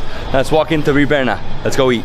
Yeah, and the restaurant is right here next to the main pedestrian street, Derybasivska. It's hard to say, it's gonna be right here. Yeah, look at this. Live music. Wow. Anatoly, let's do this. Nice to meet you. And this is it. Ryberna. Rotating pork ribs. Can't wait to eat more of it. Like I told you before, this is the coolest experience ever with ribs. I've never seen this before other than the same restaurant in Lviv. The rotating grill right here just keeps going.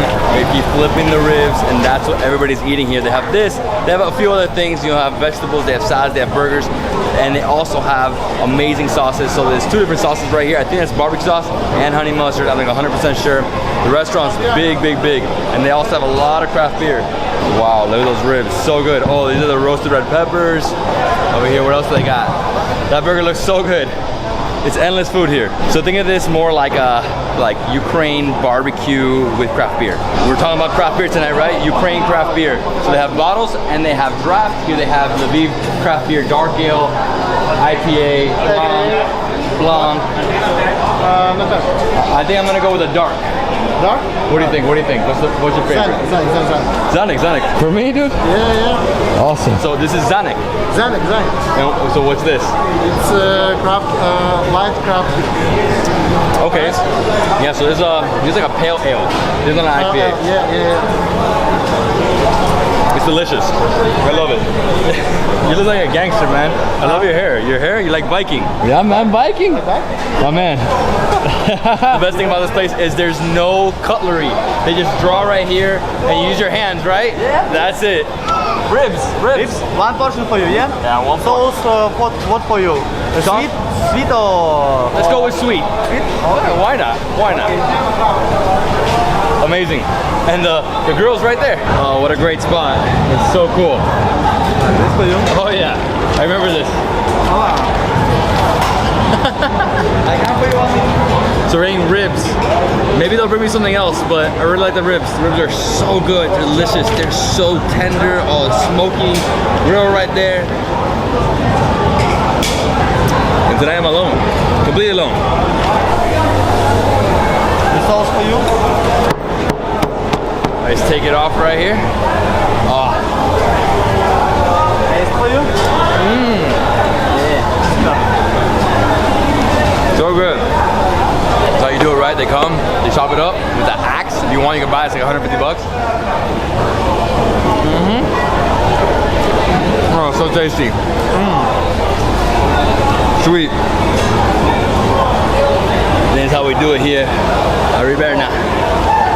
So what you should do is get one of these and just like drizzle some of this. Oh.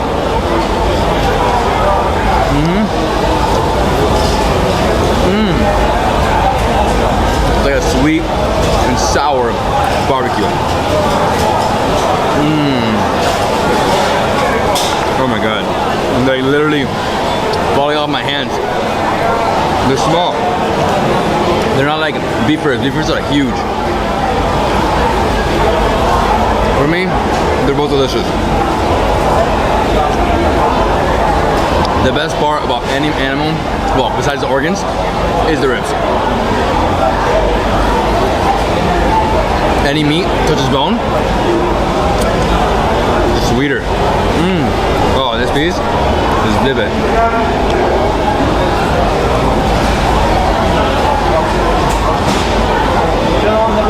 I'm so happy right now. Everybody's so nice here. Obviously, they treat me like VIP, right? I'm VIP. Now you guys know when you come to Odessa and Lviv, you have to come to this spot. Watch this. Whew. That sauce, no fork and knife, Indian way. I literally just like pull off all that meat. Yeah, it like fall off the bone. Bro, animal. Don't worry, don't be shy. Everybody here's doing the same thing. I could do a full rack easy, you know, 12. Very easy, especially this size. The beef one, that's a different thing. So they give you paper towel on the side, obviously. Using your hands, do this. And over here, he gave me something else. I have no idea what he gave me. We're gonna try it right now. Oh, it's like a salad. So it's tomatoes, cheese, it's like pesto. Right there, tomato. This country has some of the tastiest tomatoes. You know, Bulgaria, Balkans in general, they have incredible tomatoes. Here as well, wow. Oh my god, so oil, you got pesto. I think there's some basil in here. Cheese and sauce pesto. Oh yeah? Delicious. Amazing palate cleanser. Now I gotta flush it all down with this. They love their beef here in Ukraine. They never say the Ukraine, it's just Ukraine. Okay, let me finish my meal. Ribs all day.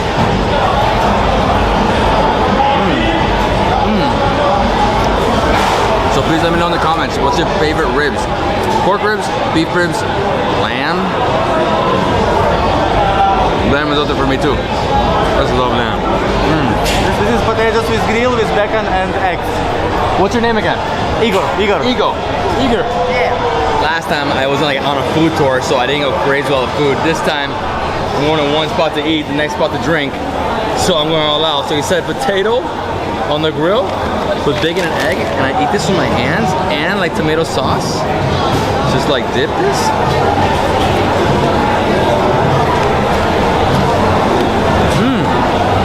Oh wow. It's like a potato fritter. I think cucumber too. And egg. And you like eat it like this, right? Just with hands. Yeah, all with it. All with hands, yeah, man. Oh, right there, just gushes out. Get the sauce right here. This is the best experience.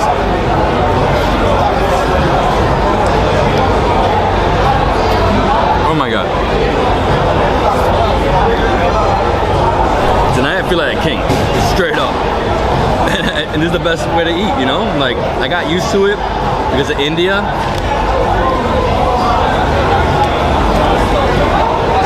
And Another beer, man. You're the man. Hey, I'm getting full, man. I'm getting full. When you eat, they have more taste, yeah? Always more taste. The enzymes. Yeah. Like in India, man.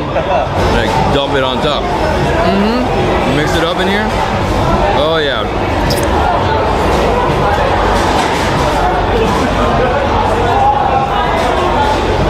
Oh my God, these guys are too nice. Oh, they made my night. I was a little nervous outside. I was like, what's happening? Where are they? And they're like, come in.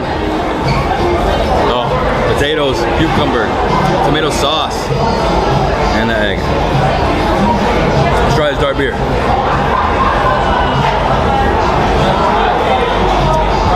My jam right here, it's almost like a Guinness, like a milk stout. So good, so creamy. Hey, budmo. To riberna. It's not ribs, it's riberna. They give you an entire roll, man. A huge roll. They have to. The hands get super sticky. Obviously mixing all this food. Obviously once you're done, you go to the bathroom, you wash your hands, right? But cheers, budmo to this incredible restaurant, Riberna, on the main strip. So good. Oh, done. This place is great for families. It is awesome. Look, families everywhere here. Obviously lots of couples, lots of friends. You can sit outside, you can sit inside. I'm just sitting inside where I'm sitting. There's only 2 tables here, looking directly at the grill. I can stare at it all day. I'm in love of watching food being made. Yeah, the beer, I'm gonna finish this one. I'm gonna leave that one because I'm going to another beer place right now. Woo. Oh, this is my jam. Stouts, always. Guinness, you introduced me to beer, I love you. Guinness for life. I'm a Guinness lifer. No more food. I know the jars are coming. That's not good. This for you. What's this?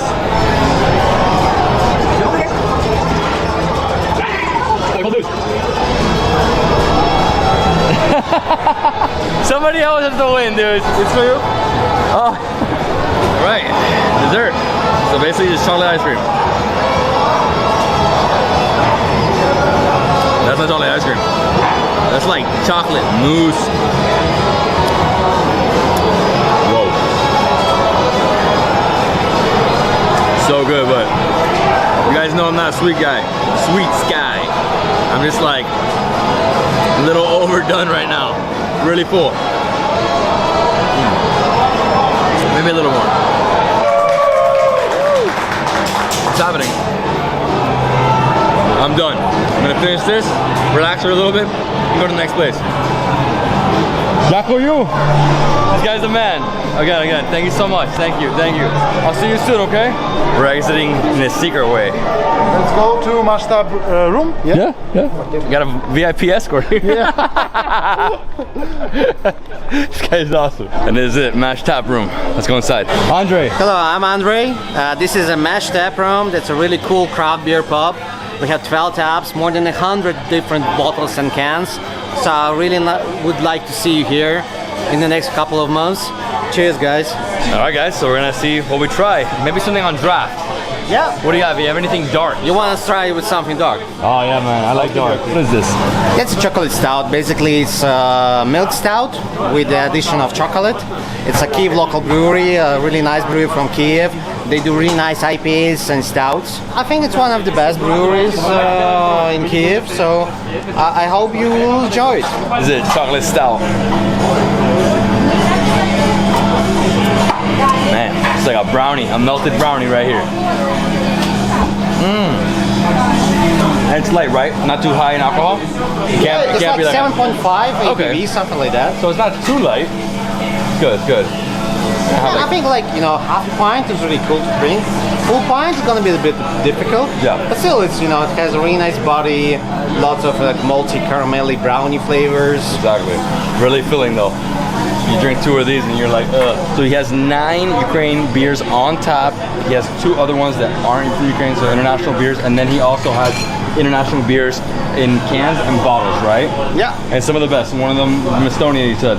Yeah, like the Pohyala, it's a brewery from Estonia. They're like the top brewery in Estonia, and also they have like They're one of the breweries that are like in top 100 trade beer, so like top 100 breweries in the world. So it's an amazing brewery. I really suggest you to try it. So it's from Kharkiv. It's a 10-man brewery. They made pastry sour. It's made with marshmallow, pomegranate, and blackberry. So basically a pastry sour beer. Yeah. So it's like a liquid ice cream, like a sorbet or something like that. Wow. Yeah, so sour at the same time like sweet. So marshmallow, right? So yeah. So they added marshmallows to the tank. That's crazy. It's almost like a sour marshmallow explosion. I don't even know what to tell you here. It's like a little fruity. They're not too sour. I've had sours. They're like almost like orange juice. You know, this is great. I would say that's the best brewery in the Ukraine right now. I mean, they make the best IPAs. They make the best New England IPAs, the best stouts, the best sours. And they're amazing. And it's called 10 guys. 10 men. 10 men. The name. My guys, 10 men. And that's in east in Kharkiv. Kharkiv. Oh, that's in the border up there, right? Yeah. I started the map. I just haven't been there. Next time I go over there. It's a really nice city. Okay, we'll do the Hoppy Lager and then we do a really nice triple IPA. Hoppy Lager and then a triple IPA. Woo! It's a brewery from Kiev, and the name of it is Plemya. Plemya translates in English like a tribe. And the idea of this brewery is that they always make something really cool, especially like stouts, sours, and IPAs. And this one is a really cool New England, I would say IPA or something like that. And they actually call it like a New England Pilsner. Basically, it's an India Pale Lager. Not too much of hoppy flavors, but in the aroma is awesome. It's not as bitter as like, you know, Czech Pilsner, something like that. Yeah. But still it has lots of, you know, aroma, flavor, in a mouth-filled body. I mean, I would say that's a beer that I would drink like every day. Okay, every day. Well, I'm gonna drink it every second right now. Cheers.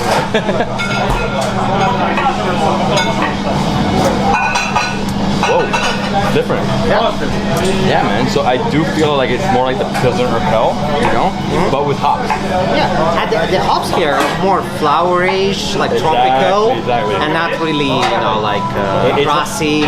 Yeah, it's not like the hops like of an IPA where it's like dank, you know, like super doubles and it's like too much. This is great. And they also have an incredible menu, so you can come here and eat as well. It's a gastro pub, right? So you can try blood sausage here. You can try smoked broths from Scandinavia. You can try some tacos, or you can try fried cucumbers with chili sauce, peanut, and honey. And that's what he's making right there, right now. Yeah, he's in progress. Oh man, with honey too? It was fermented, so you fry it and you add the sauce with the peanut, honey, and chili. I swore I wasn't gonna eat any more food.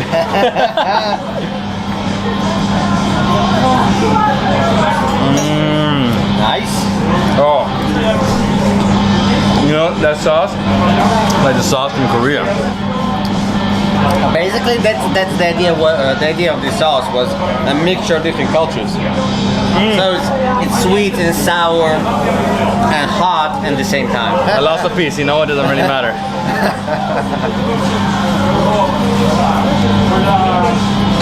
Not done. It's not done. It's not There's done. There's a little sip. You never leave your beer unattended. This is a triple.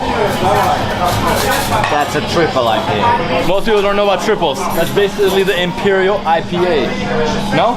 That's actually not Imperial. It's a double Imperial IPA, I would say. Because it's 10.5% ABV. Ooh. It's a double dry hop.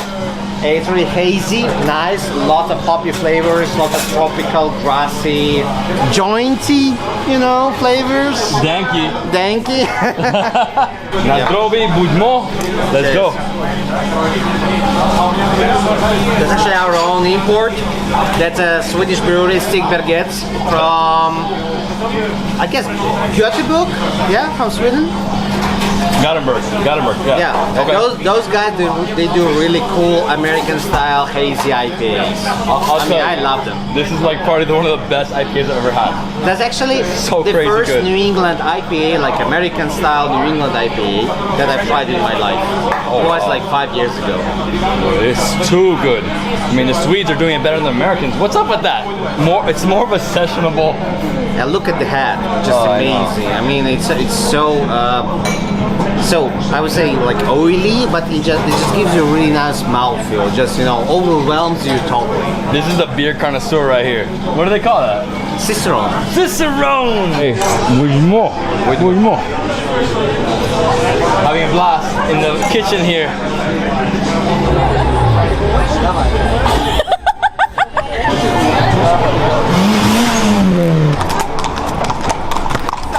What are you girls doing? Crazy! That's it, guys. What a tour. My God, I am full. Too much beer. Oh, ribs, beer, Riberna. You have to go there. Ribs experience, rotating grill, just the best. Wow, plus the beer. Oh, and eating with your hands. Nothing like it. Plus all the other stuff, right? Potatoes, tomatoes, so good. After that, we went right next door to Mash Tap Room. Had an incredible experience there with Andre, my boy. You're the man, dude. Incredible beers. Odessa, Ukraine.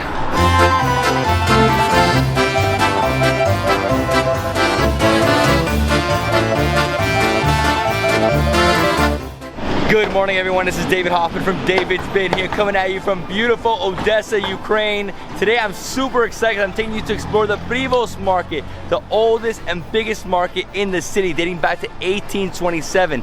This is a massive complex. It's indoors, it's outdoors, and so you can find everything in this market except a nuclear bomb. We have 3 buildings which sells dairy, meat, fish, and everything else like vegetables and clothes outside.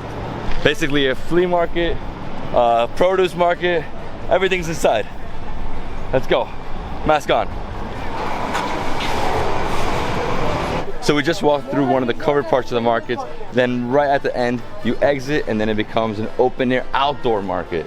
So it's a mix, right? I didn't know it was like this. I thought it was more just that. Okay, so we have everything, right? Like she said, sandals. Here we have some glasses. So this is the more like the flea market area. Look at this, look at the bread here. Oh, okay. I might have to try one of these. Oh wow, everything looks so good.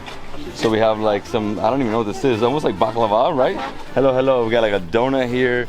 I guess I'll try it. My friend, I'll take one of these. Hey, it's 9 in the morning, I'm starving. I found a delicious fluffy donut. Oh my God. Glazed donut, but inside. It's like some creamy marmalade. It's almost like dulce de leche. Yeah, same thing. It's too early. I need a coffee. Dobre utro. How you doing, my friend? Good? Good? So many knives. So he has, you know, like butterfly knives, huge knives. He has, you know, kitchen knives. What else he has? These are really nice. Can I see? Look good? Look at this one. Ninja, a ninja star knife. Ninja stars up here too. Really cool. So this one, it's like it sticks. What is this? Insane. So come here, buy a knife so he doesn't have to worry about you. Spasiba.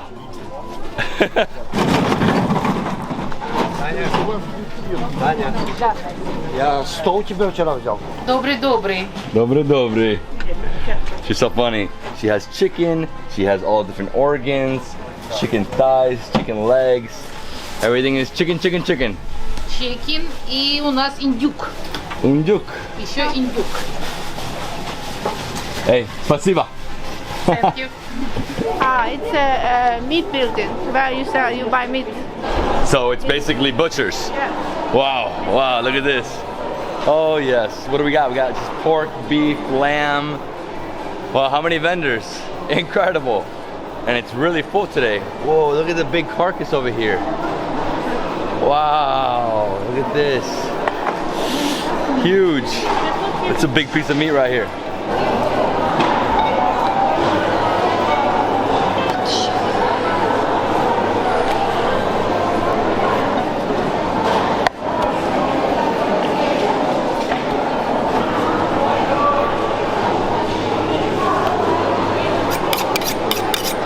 This lady right here has sala, which is basically pork fat. It is delicious. This is the one piece of lard that you're gonna eat throughout the whole country, everywhere they have it. Smells good, my friend. Oh, look at this. And she has like pig heads behind her. Отрезать кусочек? Давайте, давайте. Это вам. Покушайте нашего вкусного сала. Did she really just give me this as a gift? As a gift? She's too much. Спасибо, спасибо.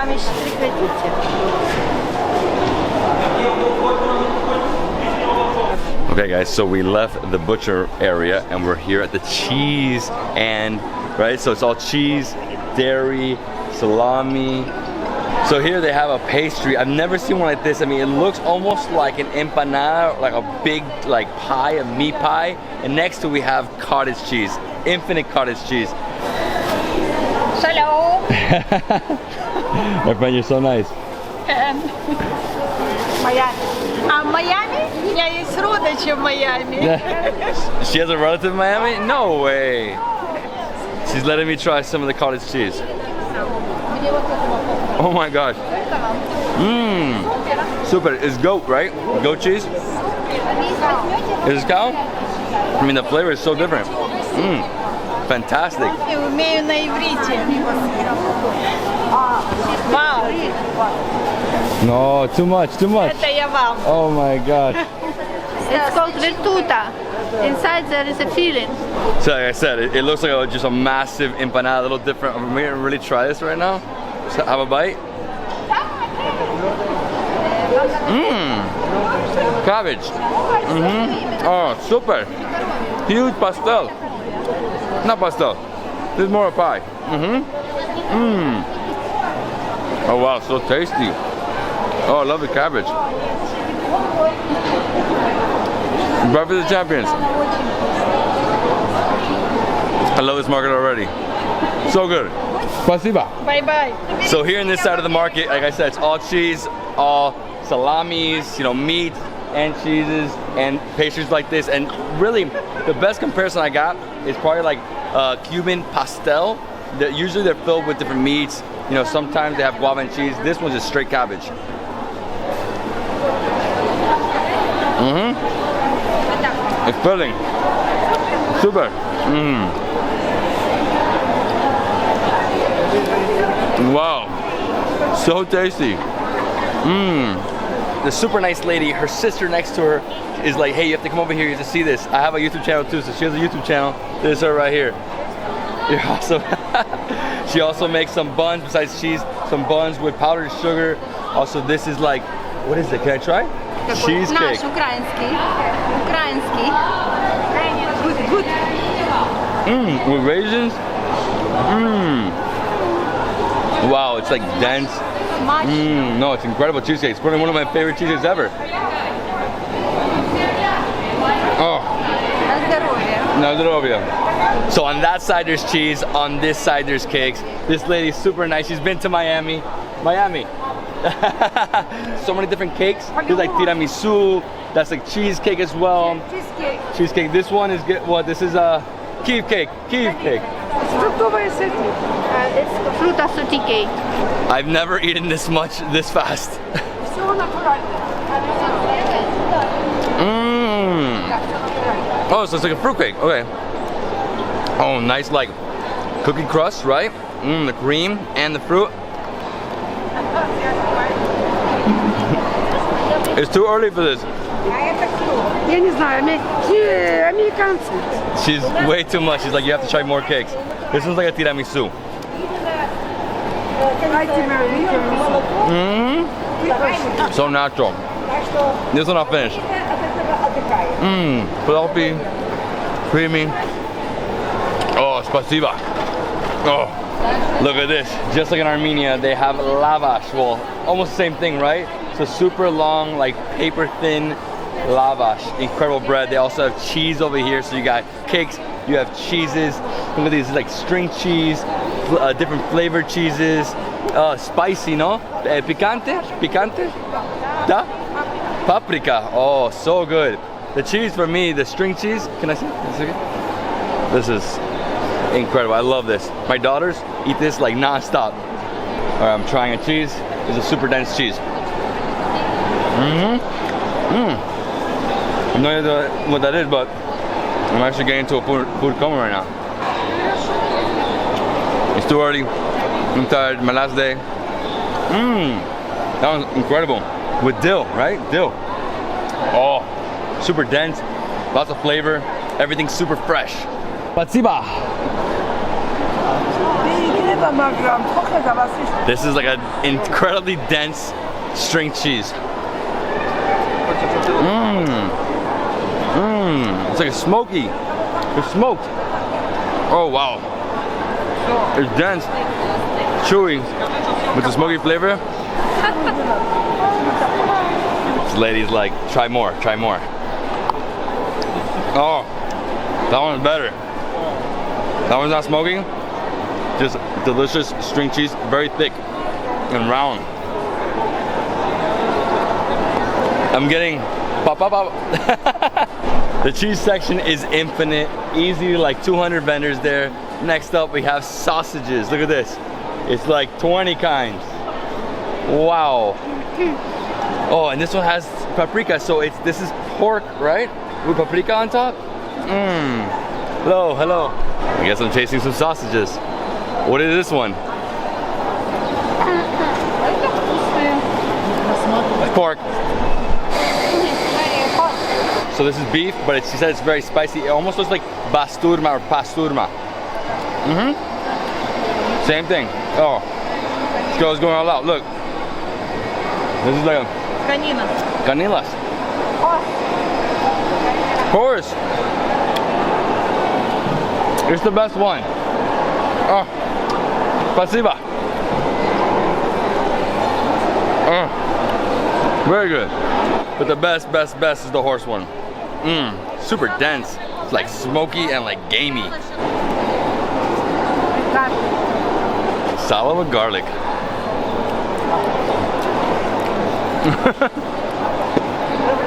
the best salad I've had. The garlic. Oh wow. Garlic and fat. Who knew? So instead of salad with garlic, this is salad with pepper. Spicy. Oh, very good.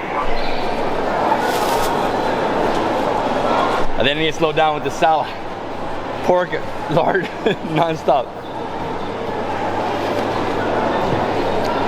This is the best one. Same one I tried there. A little spicier though. Garlic and pepper on this one. Wow.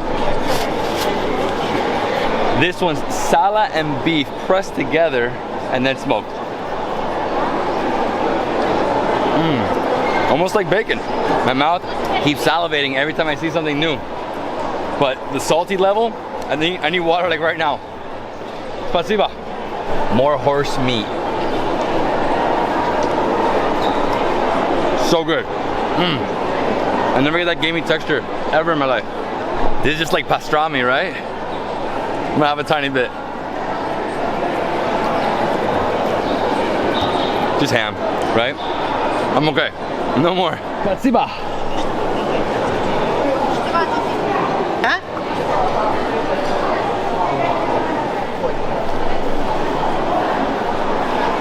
Oh. The flowers in that honey. Wow. So we got here to the end of this area and you have a few honey vendors. She has like 6 different kinds. She has the honeycomb right here. Over here she has some honey like vodka, honey vodka. Yeah, that's what it is for sure. That stuff's good. That stuff's really good for you. And this honey I just tried was like super thick. Same time it was super flowery. And the honey in Ukraine is like some of the best in the world, right? Here we go, honeycomb. This is, my addiction. That's the best thing ever. Forget the regular honey. Have it as a honeycomb. The whole thing. Just eat like that. Wow. Boom. 250, so 10 US dollars for this, but I think it's a great deal. Obviously support the locals, buy their honey. Their honey is the best, and if you want to also get some of this super crazy honey vodka, I'm good with that though. The honey for sure. Spasiba. To be honest, I couldn't wait to get out of there because I just ate way too much between the pork, the horse, oh, the cheese, the cakes. Whew. I'm like sweating of how full I am. And now we exited the market, and this is more like a flea market here, right? And here they have coffee. You want a coffee? No, you want. Yeah, I need a coffee. Coffee and a water. I need coffee and water. Кофе, я поняла, какой? Americano. Americano, americano. Americano. With sugar. No sugar, no sugar. Yeah, that's sugar. Need a coffee to wake up. It's way too early. Also to clean, you know, my mouth, my palate. Thank you. Spasiba. І вам. Дякуємо. This is not a flea market, sorry. You know, let me correct myself. This is all new clothing. You know, flea markets are used clothing. And this gentleman right here across from the coffee. You good, you good? One of the first Cossack guys had this, right? That was his power, right? This is what he used. And now the president has it as well. So it's like the symbol of the country. I bought mine already. I might buy another one if I find one that's cool for a friend of mine. But yeah, here he sells, you know, everything's made of wood. He has spoons, he has boards. Look at this board. The apple, really beautiful.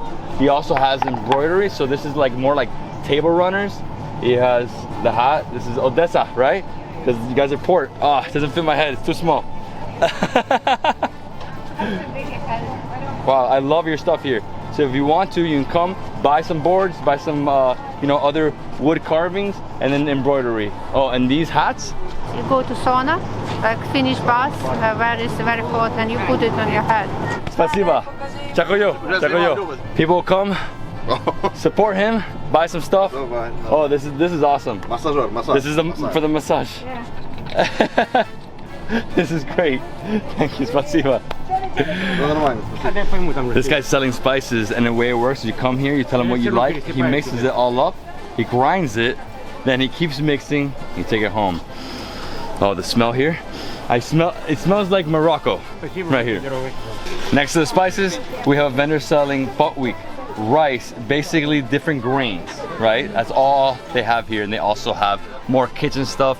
They also have coffee. So this is all dedicated to eating breakfast.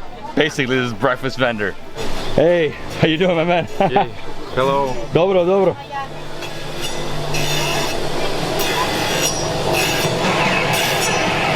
This is where restaurants come to sharpen their knives. So they bring their knives here, and this gentleman just sharpens them. That's awesome. That's cool. Woo!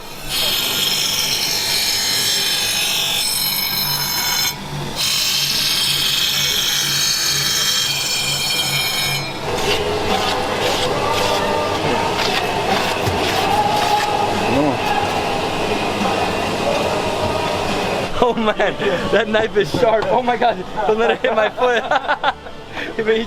He cut the newspaper so easy, and then he took off some hair off his arm. Spasiba. На здоровье. Всего доброго. Thank you so much. Складывается раз. This is a present. Because they say people are pickpocketing. Gotta be ready. I'm messing with you, I'm messing with you.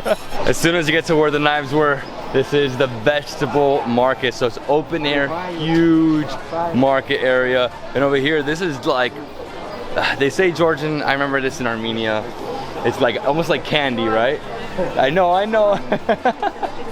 With walnuts, okay, yeah, so each one's different, right? Because the color, so different taste. And then over here she has dried fruit. From the juice of the grapes. The juice of the grapes, okay. They are boiled long time and become very thick. Then they take a thread, thread the walnuts and put it into the juice. So it's basically like they put it into like a syrup, and they put it out and it becomes hard, it hardens.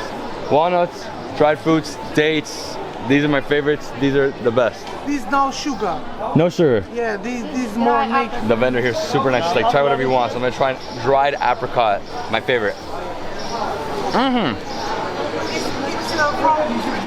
Very dense, juicy, it's been dried. My favorites in terms of dried fruits is like strawberries, it's the best. These are really good too. Oh, and tomatoes. Tomatoes are awesome. Oh, my friend, thank you so much. Это fresh. Super fresh pomegranate juice. Вот чурчхали грузинские. Oh, delicious. Grapefruit juice. Это апельсин сухумский. Oh. Это Georgia. So it's orange juice from Georgia. Сухуми это абхазский автономия, а так Georgia, что знаю. Я сухумский, я. But not orange juice. This is like pear juice or. Thank you. Спасибо, спасибо. Well, now you know if you want some super fresh juices, come to this vendor. He's right here at this part of the market where all the vegetables are. Avocados, parsley, dill, tomatoes, cucumber, more tomatoes, red peppers. Oh, this is incredible. I love it. Super fresh. You know, this is from the farmers in the area. So she sells grape trees, strawberries, what else? Blackberries. So all different types of fruits here. I've been to many markets, but I've never seen somebody selling trees and plants like this. Even pomegranate tree. Even pomegranate tree? Very nice. Oh, that's nice. The flowers? Smells good. Красавица. What a massive market. You can try juices, you can buy candy, fruits, vegetables. It doesn't end. Huge, open air, incredible spot. Next up, we're going to the fish area, right?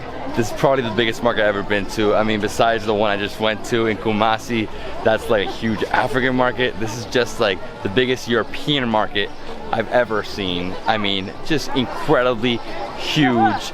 So many people. Like she said, they sell everything here. You can find literally anything you want. Socks, knives, kitchenware, fruits, vegetables, cheese. Ooh, look at this. It's like, doesn't end, huh? Strawberry. One more. Oh, wow. Those strawberries are so sweet and delicious, and that comes from right like an hour or more from where I was yesterday, going towards the Danube Delta, you know, near Romania, going super south. My guide here, no, that's not my guide, this is my security right here. This market's awesome. They gave me security. They were like, nah, you can't just go.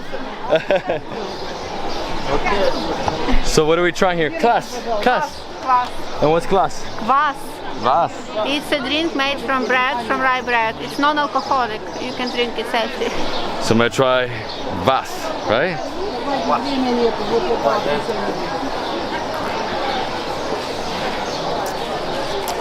So I don't drink Coke, but it has that feeling, Coca-Cola. But it's not. This is just made out of bread. Rye bread. Rye bread drink, super dark. It's like a little bubbly, right? And it costs 10, so roughly like 45 cents for a glass. Really refreshing in this heat. Right now it's hot. Like it's starting to get really hot here. Odessa the past few days has been cold and wet, but today's hot. Ah, spasiba. Oh.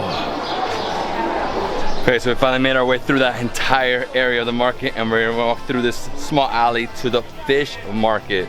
Finally, we've been talking about it for like 30 minutes, but we don't see any fish yet. So this is the fish market. Smoked fish, raw fish, frozen fish. Smell. Beautiful building. Love it. Incredible, the architecture. A bit of cheese up there. Some cheese up there too? Okay. This is a woman, she sells special, that's a fish from the Black Sea. She was a character from the novel. Then they make that novel into a movie, and she is very famous because in the movie she sits and shrieks, "Bычки, bычки, bычki" is the name of the fish. Very loudly all the time. In terms of fish, you have everything. You got shrimp, you have these weird looking fish. I've never seen a fish like this. It's almost like a long, similar to an eel. What is that? Crazy. All the fish over here is on ice. If it's on ice, it's fresh, fresh, fresh. The rest of it over there is like salted, smoked, or frozen, okay? And if you keep walking, you get to another section, and I thought they were selling placemats. No, they cover the crayfish with placemats. They have two different ones here. One's from a river, one's from a lake, obviously fresh water, and they're all alive. So you buy them alive for the restaurant, right? Basically, or you can take it home, right? So if you're coming shopping for your restaurant or shopping for your house to buy some super fresh crayfish, this is where you come. Let me pick one up if he bites. Crayfish. If you want crayfish, come here, buy from her. Oh my God, they're like escaping. Cover it, cover it. So if you're staying in Odessa for a few days and you're gonna cook and you wanna get some seafood, come here. super fresh, right? You can come here every single day starting at 7 in the morning. We came here around 9 because she was saying 9 it gets like really pumping. It said because of COVID times it's empty. Usually this you can't even walk. And there's a wine shop over here. We're gonna see if we can try a little bit of wine. So I got a small glass that costs 6. So for roughly $1 US you can get almost 5 glasses. Or no, you get 5 glasses, right? No, 4 glasses. It's too early. I'm really good at math, but that was bad. White. Dry white wine.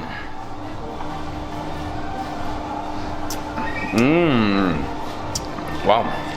It feels almost like champagne, this one. A little bit of bubbles. Nice. Dry. A little fruity. Not so much, not like the pomegranate. No way, nowhere compared, right? I don't even know the grape though, but it's good. I could drink this early because I ate a lot of food. Thank you for the good wine. Spasiba. And that's it for the Privos market, the biggest and oldest market in Odessa and one of the biggest in Eastern Europe. What an experience here. Going through the market is like sensory overload. They have everything you can ever want here except a bomb. That's what Natasha said. It's a really funny joke, but to be honest, it's true. They have fruits, vegetables, fish, meats. I mean, you can go through the whole thing. It's really expensive. And this is the one place you have to visit in Odessa. I highly recommend it.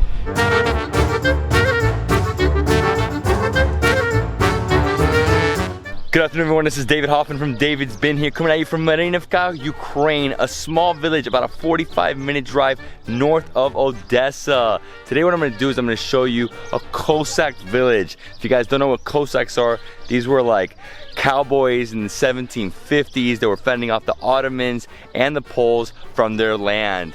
Here we're going to learn about how traditional life was back then. We're going to see pottery, blacksmith, horses, and we're gonna eat some delicious food. Let's go inside. Let's meet with our guide. Hey, добрий день. Вітаю.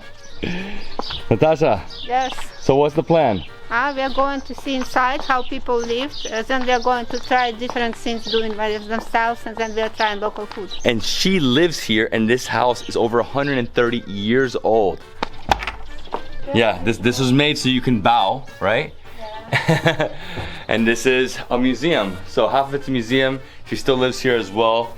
Whoa, look at this. This is all the clothing, right? In this room they have pottery, they have clothing, traditional clothing with beautiful embroidery. And this is from this area, right? I love it. Everything is beautiful. And in these old houses, they always have a corner where they have the idols, right? Orthodox, that's sort of how it is, right? Beautiful. No, I love it. It's white. You have a little bit of color here, right? So flowers, more pottery, really beautiful. And here we have the power right here. Look at this one, huge. Love it. Oh, this one's very nice. This one's incredible. Look at that. So this is a symbol of Ukraine right here, right? Just the craftsmanship, huh? You know, they carved this. I have one already, but you know, you can still use it as a back massage. No, I'm joking. So here we have their oven, okay? So they have this to put the bread in, right? Yeah. Spade. And then they have different instruments here for weaving. Oh. Oh. See? And so this house is 130 years old. It's completely original except the roof. That obviously collapsed. And in this room, like I showed you, so many different things, but they also have ceramics and more pottery, right? So that's all made in the village, like in this area. Whoop. Boom. Careful. So right at the entrance, we have her bed. This is where she sleeps. Okay, let's keep going.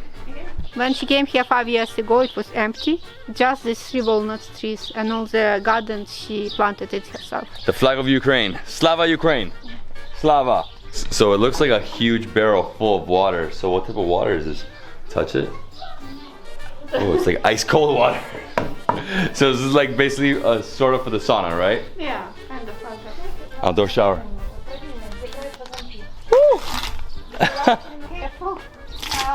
Oh, ice. Oh, it's cold. We're gonna fix my back. He has some ancient spinal therapy. Let's see. And next to that room, you have the sauna room, which you just checked out. I mean, it's just one sauna in there, you know, a place where people can relax. There's a few people in there actually hanging out, so we just have to get out of there. Look at this, beautiful. Wow, this is nice. Look at this. Oh, he's cutting some wood with the axe. Perfect day to be here. Look at the weather. I mean, sunny, really relaxing. Some couples here, there's some families here, just hanging out, having like a mini barbecue, cutting some wood. And these are basically like, I guess like little cottages, right? Little bungalows. So you can sleep here, right? It's a hotel. They're going to fix you for life. Come. For life. Okay, so my friend here is like, gotta just lay down. And he's gonna crack my spine. Сюда. Сюда. Голову на бок. Давай вдох. Выдох. Breathe in and out.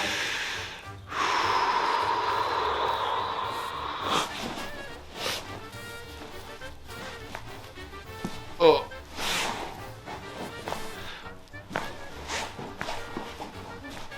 Oh, it destroyed me. Oh. Oh, it's like, what's happening? He's gonna pinch me a bit? Yeah. Pinch? Oh. Oh. Oh. Oh. Oh. Oh. Oh. Oh. Okay, okay, okay. What is this? What's he gonna do? Oh my god. Oh. Oh. На другой бок. Oh. Okay. Oh. Все. Don't be afraid. It should be like this.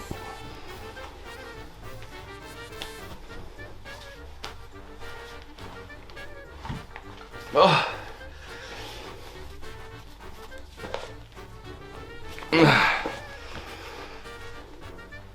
Oh. Все. That's all. Oh my gosh. He like pulled my neck out. Definitely worth it. He said I'm gonna be a little flushed, but I feel way better. It's already almost 3, so we're going straight to lunch. I am beyond hungry.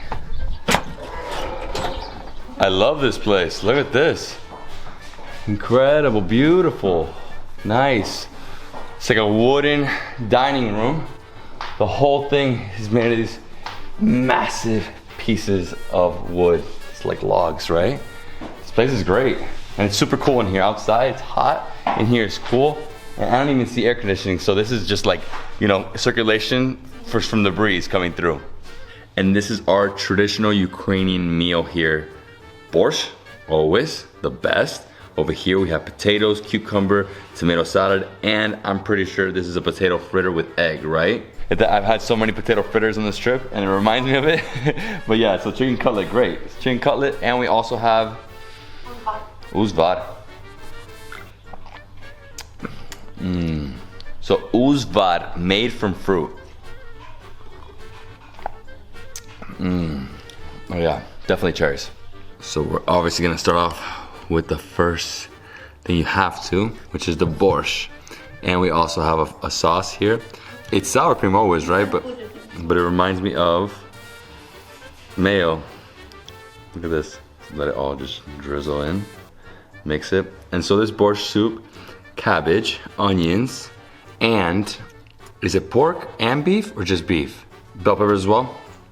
But there is a piece of meat in here. Always pork. And remember, don't call it borscht soup. Call it borscht.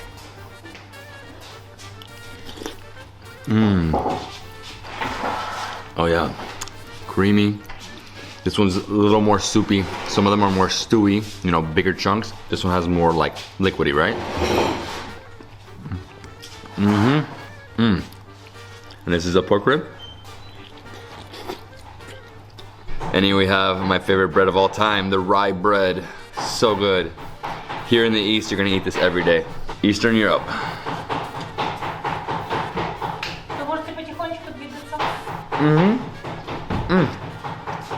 Let the rye bread soak up that delicious soup. You gotta keep this away from me. You can eat the whole thing. It's so good. It is filling It's chunky. I ate borscht every single day in Kyiv. Here in Odessa, I haven't, so I'm super happy I'm eating it now. Do you know there is fish borscht? So we got chicken cutlet. We have some boiled potatoes. Let's try this potato. The Ukraine, they love their potatoes. Now where's the vodka? Orilka, Orilka. So you don't drink vodka, you drink Orilka. This is a nice, refreshing summer salad. I would say it would almost be Greek if we had the feta cheese. And this is the chicken cutlet. I've had chicken only a few times while I've been in the country. It's way more pork and beef. I don't know what they're saying, but I love it. So the chicken has been pounded, then lightly breaded. Oh, it's so good. It's a little oily. And I'm sure this is village chicken, right? Right here. So fresh. Everything here is farm to table. Put it on top like that. Look at that, boom. It's like a thick sour cream. I've never seen it like this, that's why I thought it was like mayo. Yeah, everything is homemade by the owner and her team. They're here chopping in the back, I can hear it.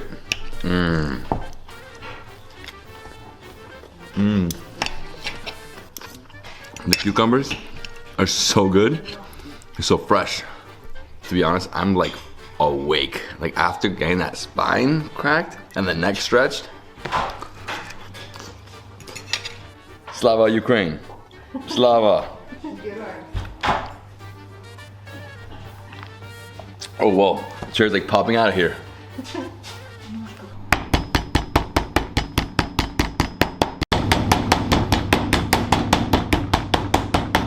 The owner brought me here to the back to show me how she makes the chicken cutlet. So basically she cuts the chicken, pounds it, flips it, pounds it again, adds salt, pepper, then she puts it in flour, egg, you know, lightly, both, then fries it. Very simple, right? Very easy, but super delicious. Cossack food right here outside of Odessa. Okay, next, let's go. Right when you walk outside the restaurant, you have the ponies. You have two beautiful ponies here. This guy just scared me because he came up to me like really fast.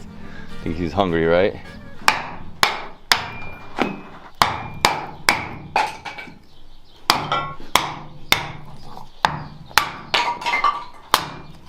Besides being the husband of the owner, well, he's also the owner, obviously. He's a blacksmith and he's also a chiropractor. He fixed my back and now he's gonna light a fire. And we're gonna make some stuff. Let's see.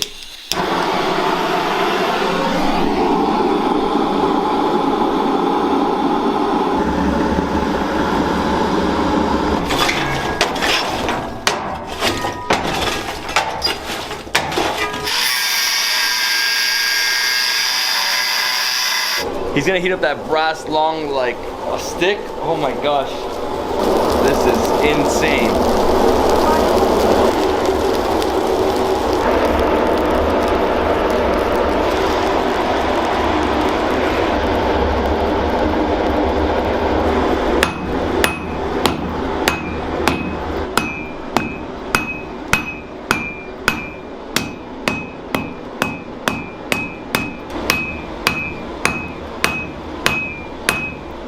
I've only seen this like twice in India.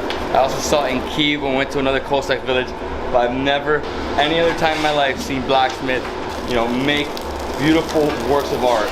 So what he's doing now is he keeps like, you know, pounding this brass, this brass stick, and then he keeps heating it up, and then he shapes it into whatever he's trying to make, right? Usually they make like horseshoes, but they also make other things as well. So he made me a gift. This is a poker for the chimney. Unfortunately, I don't have a chimney. I live in a really hot place, but I'll still take it. And right now, it's still like super hot.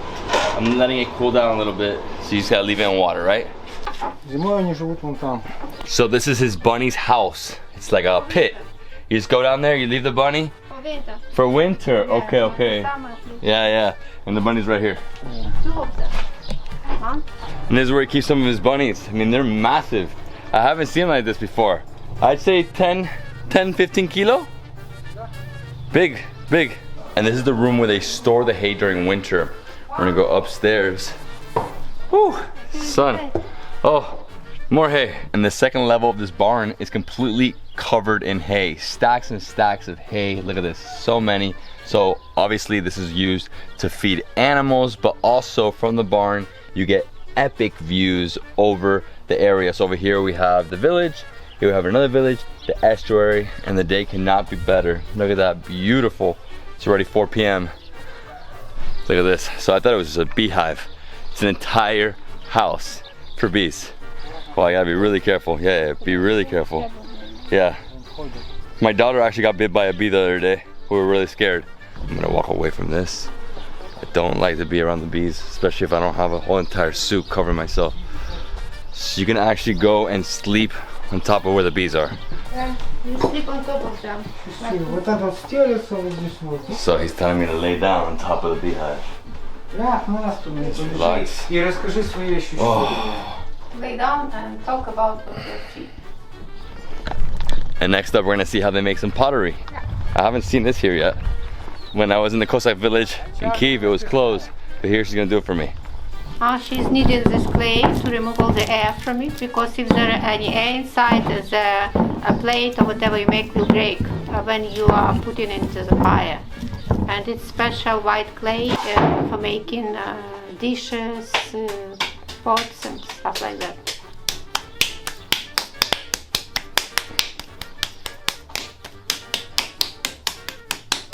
К кругу вот так бросают, немножко еще ее утрамбовывают.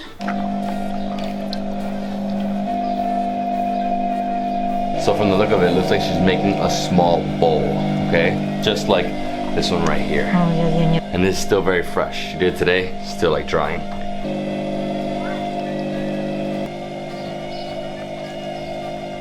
All right, my friends, that is it. We explored this incredible Cossack village. How do you say it? Sadiq? No. Sadiba. Sadiba.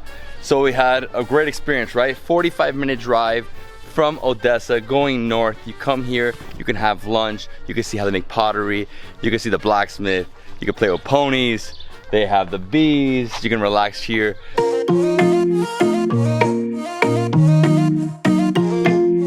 Good evening, everyone. This is David Hoffman from Davidsbeenhere, coming at you from beautiful, sunny Odessa, Ukraine. Today is a beautiful day. Finally, we've had 2 really rough days in terms of weather. So much rain, but today, as you can see, super sunny. What we're gonna do right now is I'm gonna take you around the central part of the city, showing you some of the main attractions, and then after this, we're gonna have dinner at Gabronus. It's a super famous beer restaurant, dates back to 1906. 1906, 115 years. I'm super excited, I'm hungry, and I can't wait to explore. It's an opera house, the most beautiful in the world. It's not I who saying this, but the Viennese architect who built it. 1867. If you've never been to the opera house in Vienna, this one looks identical from the outside. Really beautiful, monster building. There's horses in the front just like in Vienna. You have horse carriages, right?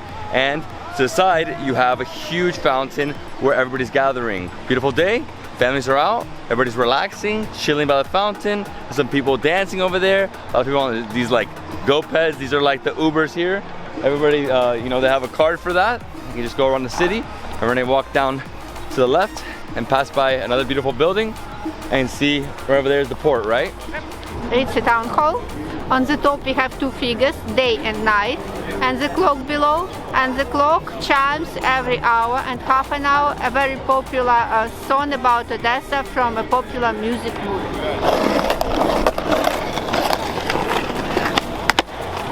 Right in front of the town hall, we have Primorsky Boulevard, which is basically a pedestrian walkway that's shaded right next to the sea. It reminds me of the one they have in Varna, Bulgaria, which I think is called the Sea Garden. And you can see there's some artists here. So this lady's like painting with spray paint. Awesome, really cool.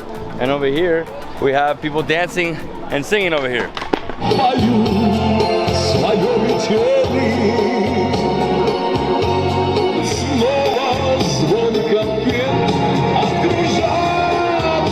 Okay, David, when they redid all this boulevard, they left one part uncovered to show us what we are working on. And you see they found different pieces like Greek amphoras here, Greek coins, old Greek anchor. What's this stone with a piece of wood? It's anchor. It's an old Greek anchor. So they found Greek artifacts all throughout this. If you guys didn't know, the Greeks founded this city like 2,500 years ago. But you know, they didn't really stay here. They were in a different area, but it was called Odessa, right? Odessos. Odessos was the Greek name. And we're here back at Potemkin stairs, 192 stairs that go down to the port. You can walk all the way down and come back up, or you can do what most people do and they take the funicular back up. But it's a beautiful day, lots of people out, lots of vendors here. They also have some some crafts over here as well. And I think we still have a bridge to see right over here, a bridge. Mother-in-law bridge. Okay, so they named it mother-in-law for what reason? And we made it here to the bridge, and from here we have incredible views looking over the port, the grain port. And this is the palace. So this palace is called Voronov Palace? Vorontsov Palace from the mid-19th century. And where I'm standing right now, this is part of their like private estate, right? But then later, during Soviet times, they removed it, they removed all fences, and this became open to the public. So why do they call it the mother-in-law bridge? Well, they built this bridge over a ravine, right? Close to the port. And at the very end, up there, there's another bridge. But that one is cars and pedestrians. This one's only pedestrians. So people made up a lot of stories, and they said that one of the stories was there was a boss over here that lived on this side, his mother lived on the other side, right? And then he loved her pancakes, but she would have to take the bridge to bring the pancakes. So instead they built the bridge. I mean, there's a few other stories with it, but they're all long. Just know this is the bridge you should go to. You know, it's a good walk from here. You could do all this. What we just did was less than an hour, not so bad. Like most of the most famous bridges in Europe, this one, they used to allow you to do your love locks. Basically, couples come, they put the lock, they write their name on it, they throw away the key. But what happened is the bridge started to slowly go down. So they decided, you know what, we're gonna cut all the locks, and they set up this one, a big heart, right? And you could put your love lock, and now it's basically full. I mean, there's a few spots, but completely full, right? Huge ones. You have small ones, you have kid ones, but this is the biggest one. Look at this. It's the main street of Odessa called Derybasivska. It's pedestrian street because no transport is allowed here. Like most cities in the world, this is the main pedestrian street, right? So here you're gonna find all the restaurants, bars, coffee shops. You know, this is where everybody comes, especially around 5 p.m. Right now it's 7:30, but it's entering summer, so the sun's gonna be out for a little while longer. And the restaurant we're going to is down this street, right? A little farther down. Great, yeah, I mean, this is families, people hanging out. Beautiful street. And here where you see all these people gathered hearing music, you make a left, and this is the restaurant. And I was actually wrong, it's 1883. Somebody online put it incorrectly. So this is Gambrinus since 1883. That is really, really old. Wow, that is 137 years? That is crazy. So it's basically like an underground tavern in this stone like cellar, right? They have lots of beers, more like macro breweries, but they also make their own beer, which I'm trying right here. I don't even know what it is, let's see.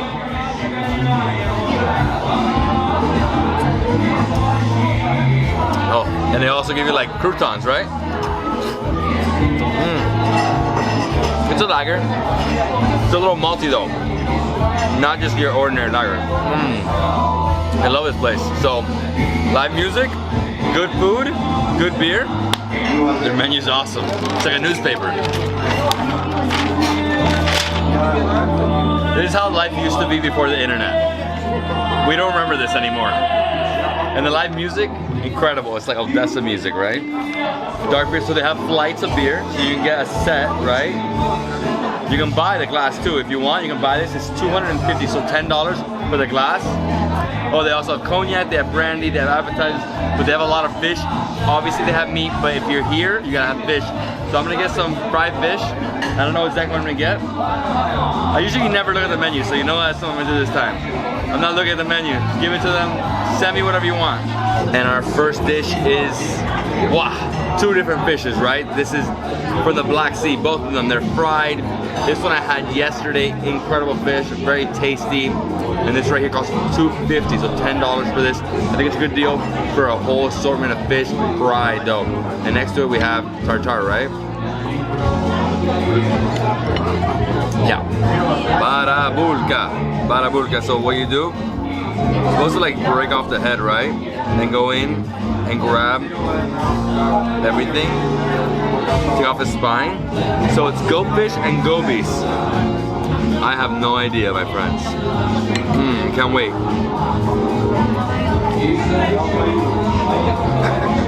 Oh wow. The meat here. Oh, but to be honest, I love this. The sauce.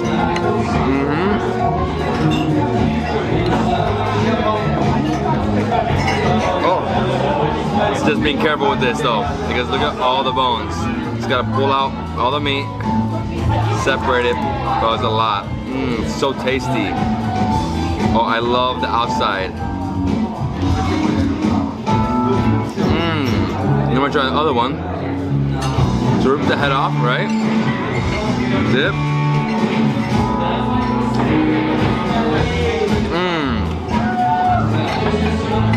Yeah, you gotta definitely bite a lot, like chew like crazy because of all the spines, right? Tartar sauce, delicious tartar sauce. I'll tell you, today's my last night in Ukraine. I'm super tired. I'm forgetting things. I said tartar earlier, tartar sauce. The good thing is they brought me a new beer, so I'm gonna flush it down. This is a different one, it's like a dark beer.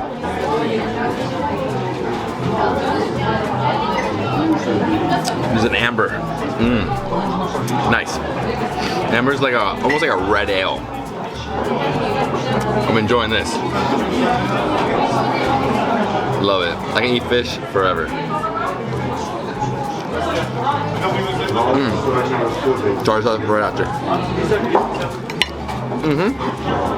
137 years, you're eating bar food, but you know, with history. Incredible.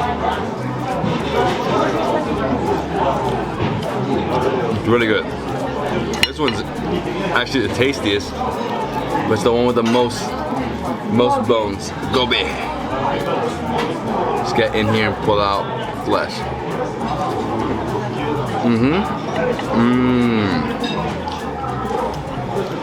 Oh wow. The taste is so unique. Look at this. This is right here. Pull everything out. This just needs a little bit of tartar. The whole thing falls apart.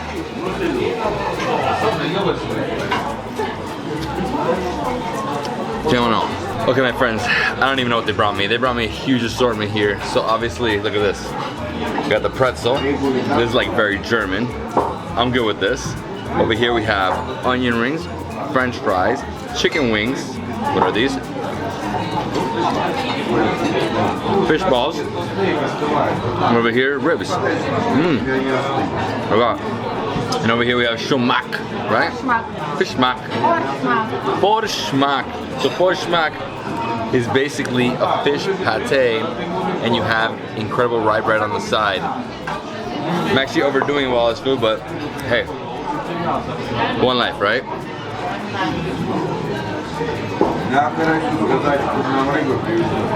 All these pork ribs, crazy.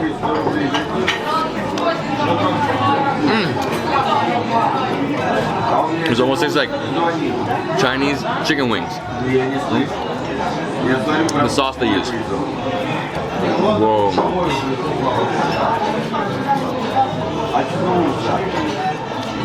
So delicious.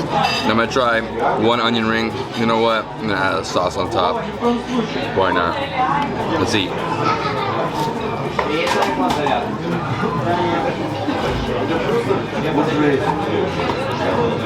I love onion rings way more than fries. These fries, they're always okay. And right here we have chicken wings. That just falls apart. Ooh, still super hot. First time having this type of food here in the Ukraine.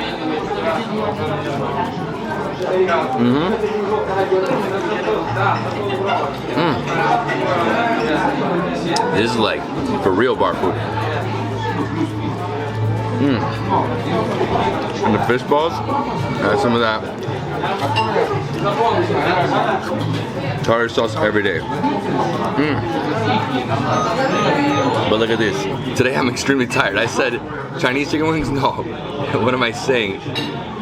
Chinese delicious pork ribs. Same thing. Same sauce.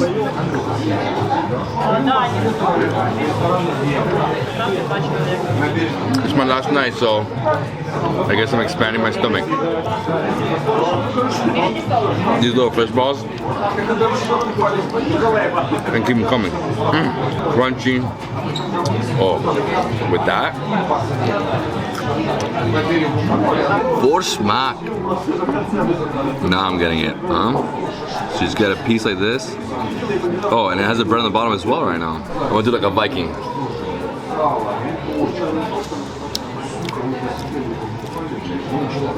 It's basically fish tartare. That's what it is, right? Just mix it in here. With this one's obviously just way more basic compared to the one we had Dacha. That one was like way more just mix of things, and you can see the chunks of fish. This is more like a puree. The rest of that food I'm taking it to go. I'm gonna give it to somebody in need. I'm gonna finish this beer. At least I can't leave. Well, my friends, that is it. We explored this city, saw the main attractions. I mean, this is what you could do from like 5 p.m. to 9 p.m., which is 9 p.m. right now, and we went to this 137-year-old tavern, Ukrainian tavern, had some delicious beer, fish, pork ribs. I mean, really, really good. Merhaba everyone, this is David Hoffman from Davidsbeenhere, coming at you from IST Istanbul Airport. I just finished my incredible 11-day tour of Ukraine, starting in Kyiv, then I went to Lviv, Transcarpathia, and then I finally finished everything off in Odessa. This morning I flew from Odessa to Istanbul with Turkish Airlines in business class, only a 1-hour super quick flight. I mean, I just watched half a movie and I'm here. I'm in the business class lounge now. I'm eating a little bit, you know. I just had some delicious kofta, you know, some lamb kebabs with some chilies. Also had some of the pide, right? So it's like Turkish pizza, delicious. They give you like 4 different variations. And now I'm gonna have the manti, which is basically like Turkish ravioli. They also put like a yogurt sauce on top. And I put mad spice because I'm wild like that. Oh, super spicy. Love it. Nice, like chili oil. The trip was epic. I mean, what a beautiful country. You know, if you guys don't know, my father's from Hungary, my mother's Italian, so I have a big place in my heart for Eastern Europe, Southeastern Europe to like you know, Balkans. The only countries I'm missing right now in terms of Europe is Brussels, Luxembourg, Lithuania, Belarus, Slovakia, and Romania. That's it. That'll be it. And I complete all of Europe. And yeah, I mean, I bought my ticket with Turkish Airlines, and they upgraded me. Thankfully, thank you so much, Turkish Airlines, for the upgrade. Incredible experience. It's nothing like getting to your destination and feeling extremely exhausted.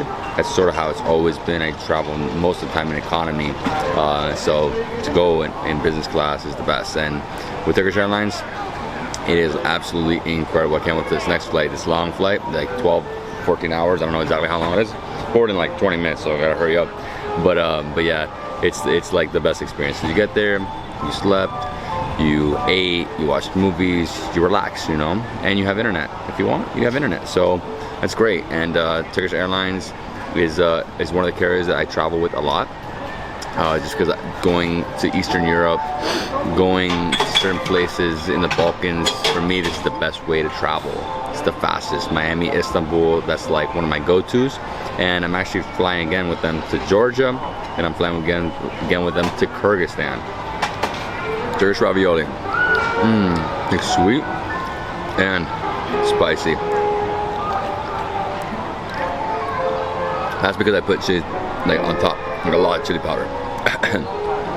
Raviolis. Manti, right? I think it's the same thing in Uzbekistan. Manti. Obviously Silk Road. Dumplings. These are more like ravioli though. And yeah, I'm gonna finish up and then I'm going to the flight.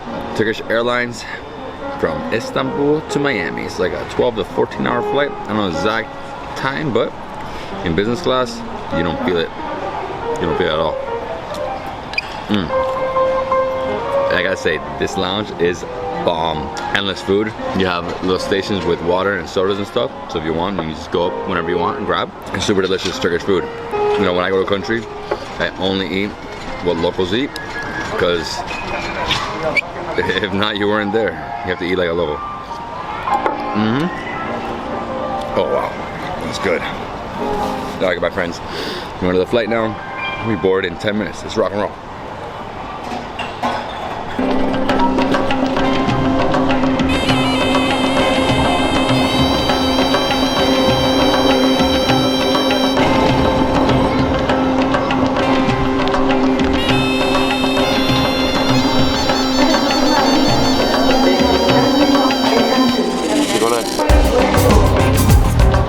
Three different securities and we're in.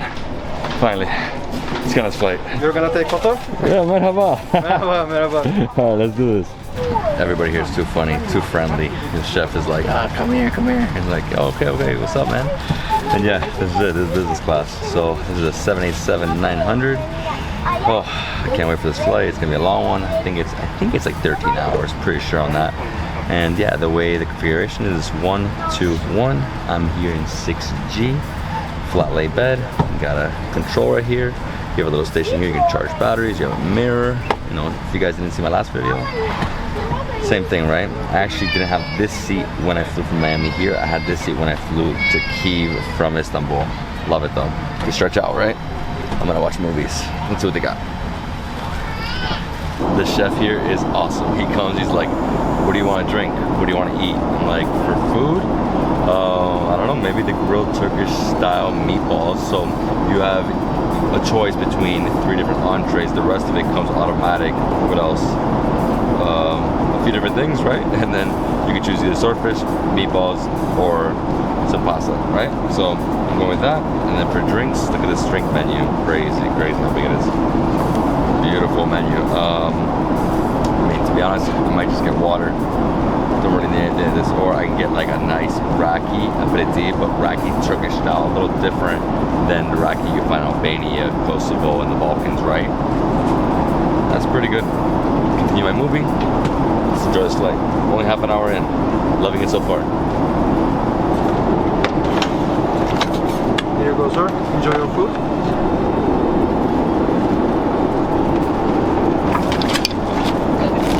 Here we go, lunch is served. Well, at least the appetizer portion, right?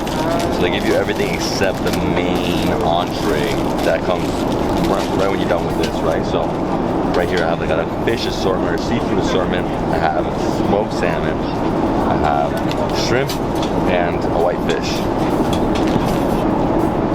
Let's eat this food.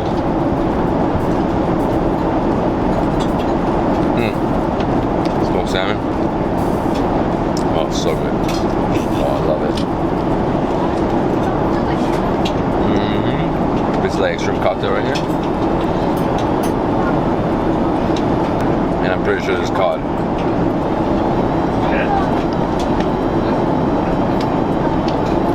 Either cod or haddock. I love them both. I'm a big fish guy. Fish every day, all day. Right here we have some cheese, my favorite, Parmesan. You guys know I'm Italian. My aunt in Italy says you should have at least this much Parmesan every day. It's good for your health. Parmesan. And over here we have a mini salad. What do we got here? Eggplant.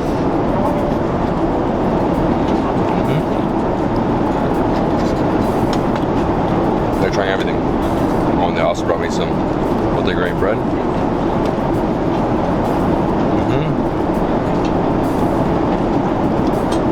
Dessert after the entree. Thank you so much. Turkish meatballs.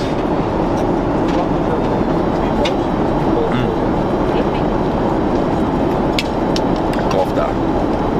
So tasty and spices. Oh, I love it. You know, if you've ever been to the Balkans, you've had like kebab chichi. This is different.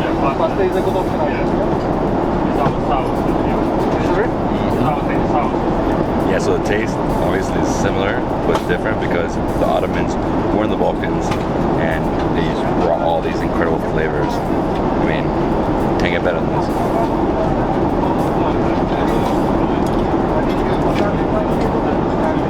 Wow.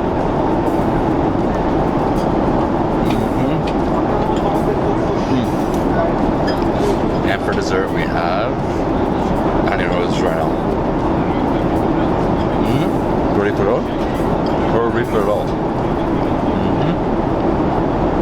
So it's creamy, nice dough crust, and chocolate.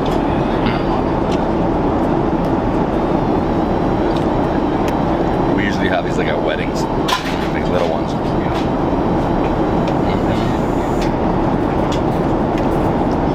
Turkish Airlines. This is amazing. Now for the next, say, what time is that? 10 hours, 34 minutes. I think we have like 7 hours or 6 hours before the next meal. Just want to relax, watch a movie, have water, and just chill. And yeah, I mean, just relax. That's the best part about this, you know? Just go my, see, here we go. Yeah, I'm gonna have to lay down for this one. Oh, can't wait. Hopefully no turbulence. Wow, I slept like 7 straight hours. I only have 1 hour left. And we have, I guess it's like a breakfast, dinner. I don't even know what it could be because I get there and it's 7 p.m. So I guess it's dinner, right? And what do we have here? It's like Turkish food. Oh, incredible. You know, I was telling the lady in front, I was like, my favorite Turkish dishes are iskender kebab and dolmas. You know what I got? Oh wow, so good. Dolmas, stuffed grape leaves. Stuffed grape leaves.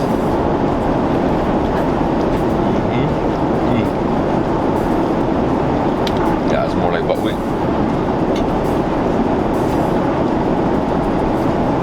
Nice cheese.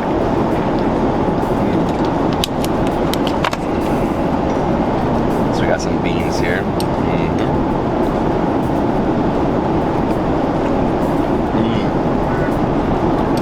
Oh yeah. Big, chunky white beans. Very meaty with tomato sauce.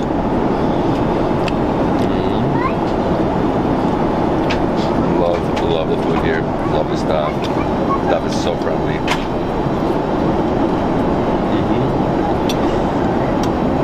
Tam yaklaşık 10 dakika içerisinde açılışa başlayarak Miami Uluslararası Havalimanı'na mahalle saate göre 7:20 geçe iniş yapmayı planlıyoruz. 48 minutes. Rapordan son hava durumuna göre Miami'de hava parçalı bulutlu, sıcaklık 27 derecedir. Well, this is a really enjoyable flight. Like I told you before, the main thing with business class is that it gets you home refreshed, or gets you to your destination refreshed. You don't get, you know, crampy. You know, obviously you should stand up and walk around every hour for at least a second, but at least here you can really relax. You can lay down and sleep. You can enjoy all the movies, TV shows. I think maybe the food's number 1, but number 2 would be like being able to lay down and just really relax and enjoy. And yeah, I mean, this is a long journey, you know, not so bad. It's not like a 24-hour journey, it's 17 hours, roughly 17 hours, you know, 1 hour flight from Odessa, and like a 2.5-hour connect, so you're talking about 3.5 hours, plus this, and then 12 hours. So it's like 16 hours, and that's so bad. So I highly recommend, if you ever, you know, looking to travel to Ukraine or 300 other destinations in over 120 countries. Bagajınızın baş üstü dolabına Turkish. veya önünüzdeki koltuğun altına yerleştirin. And that's That's it, guys. Another epic trip in the book, Ukraine. I love you guys. Kyiv, Lviv, Transcarpathia, and Odessa. Definitely recommend it for your next journey. Wow, such a beautiful country. You can get there with Turkish Airlines. It's a very, very comfortable journey. Not so bad for Miami, like 15 to 17 hours. It depends on how long the connection is. And yeah, guys, I hope you enjoyed this video traveling from Odessa to Istanbul to Miami with Turkish Airlines in business class. It's a great experience. Turkish Airlines, I love you. Thank you so much for the upgrade. And guys, if you love the video, please give me a thumbs up. Leave me a comment below, subscribe to my channel for more awesome travel content. I'll see you in the next travel adventure. Next country, Georgia. Going with Turkish Airlines again. Soon, very soon.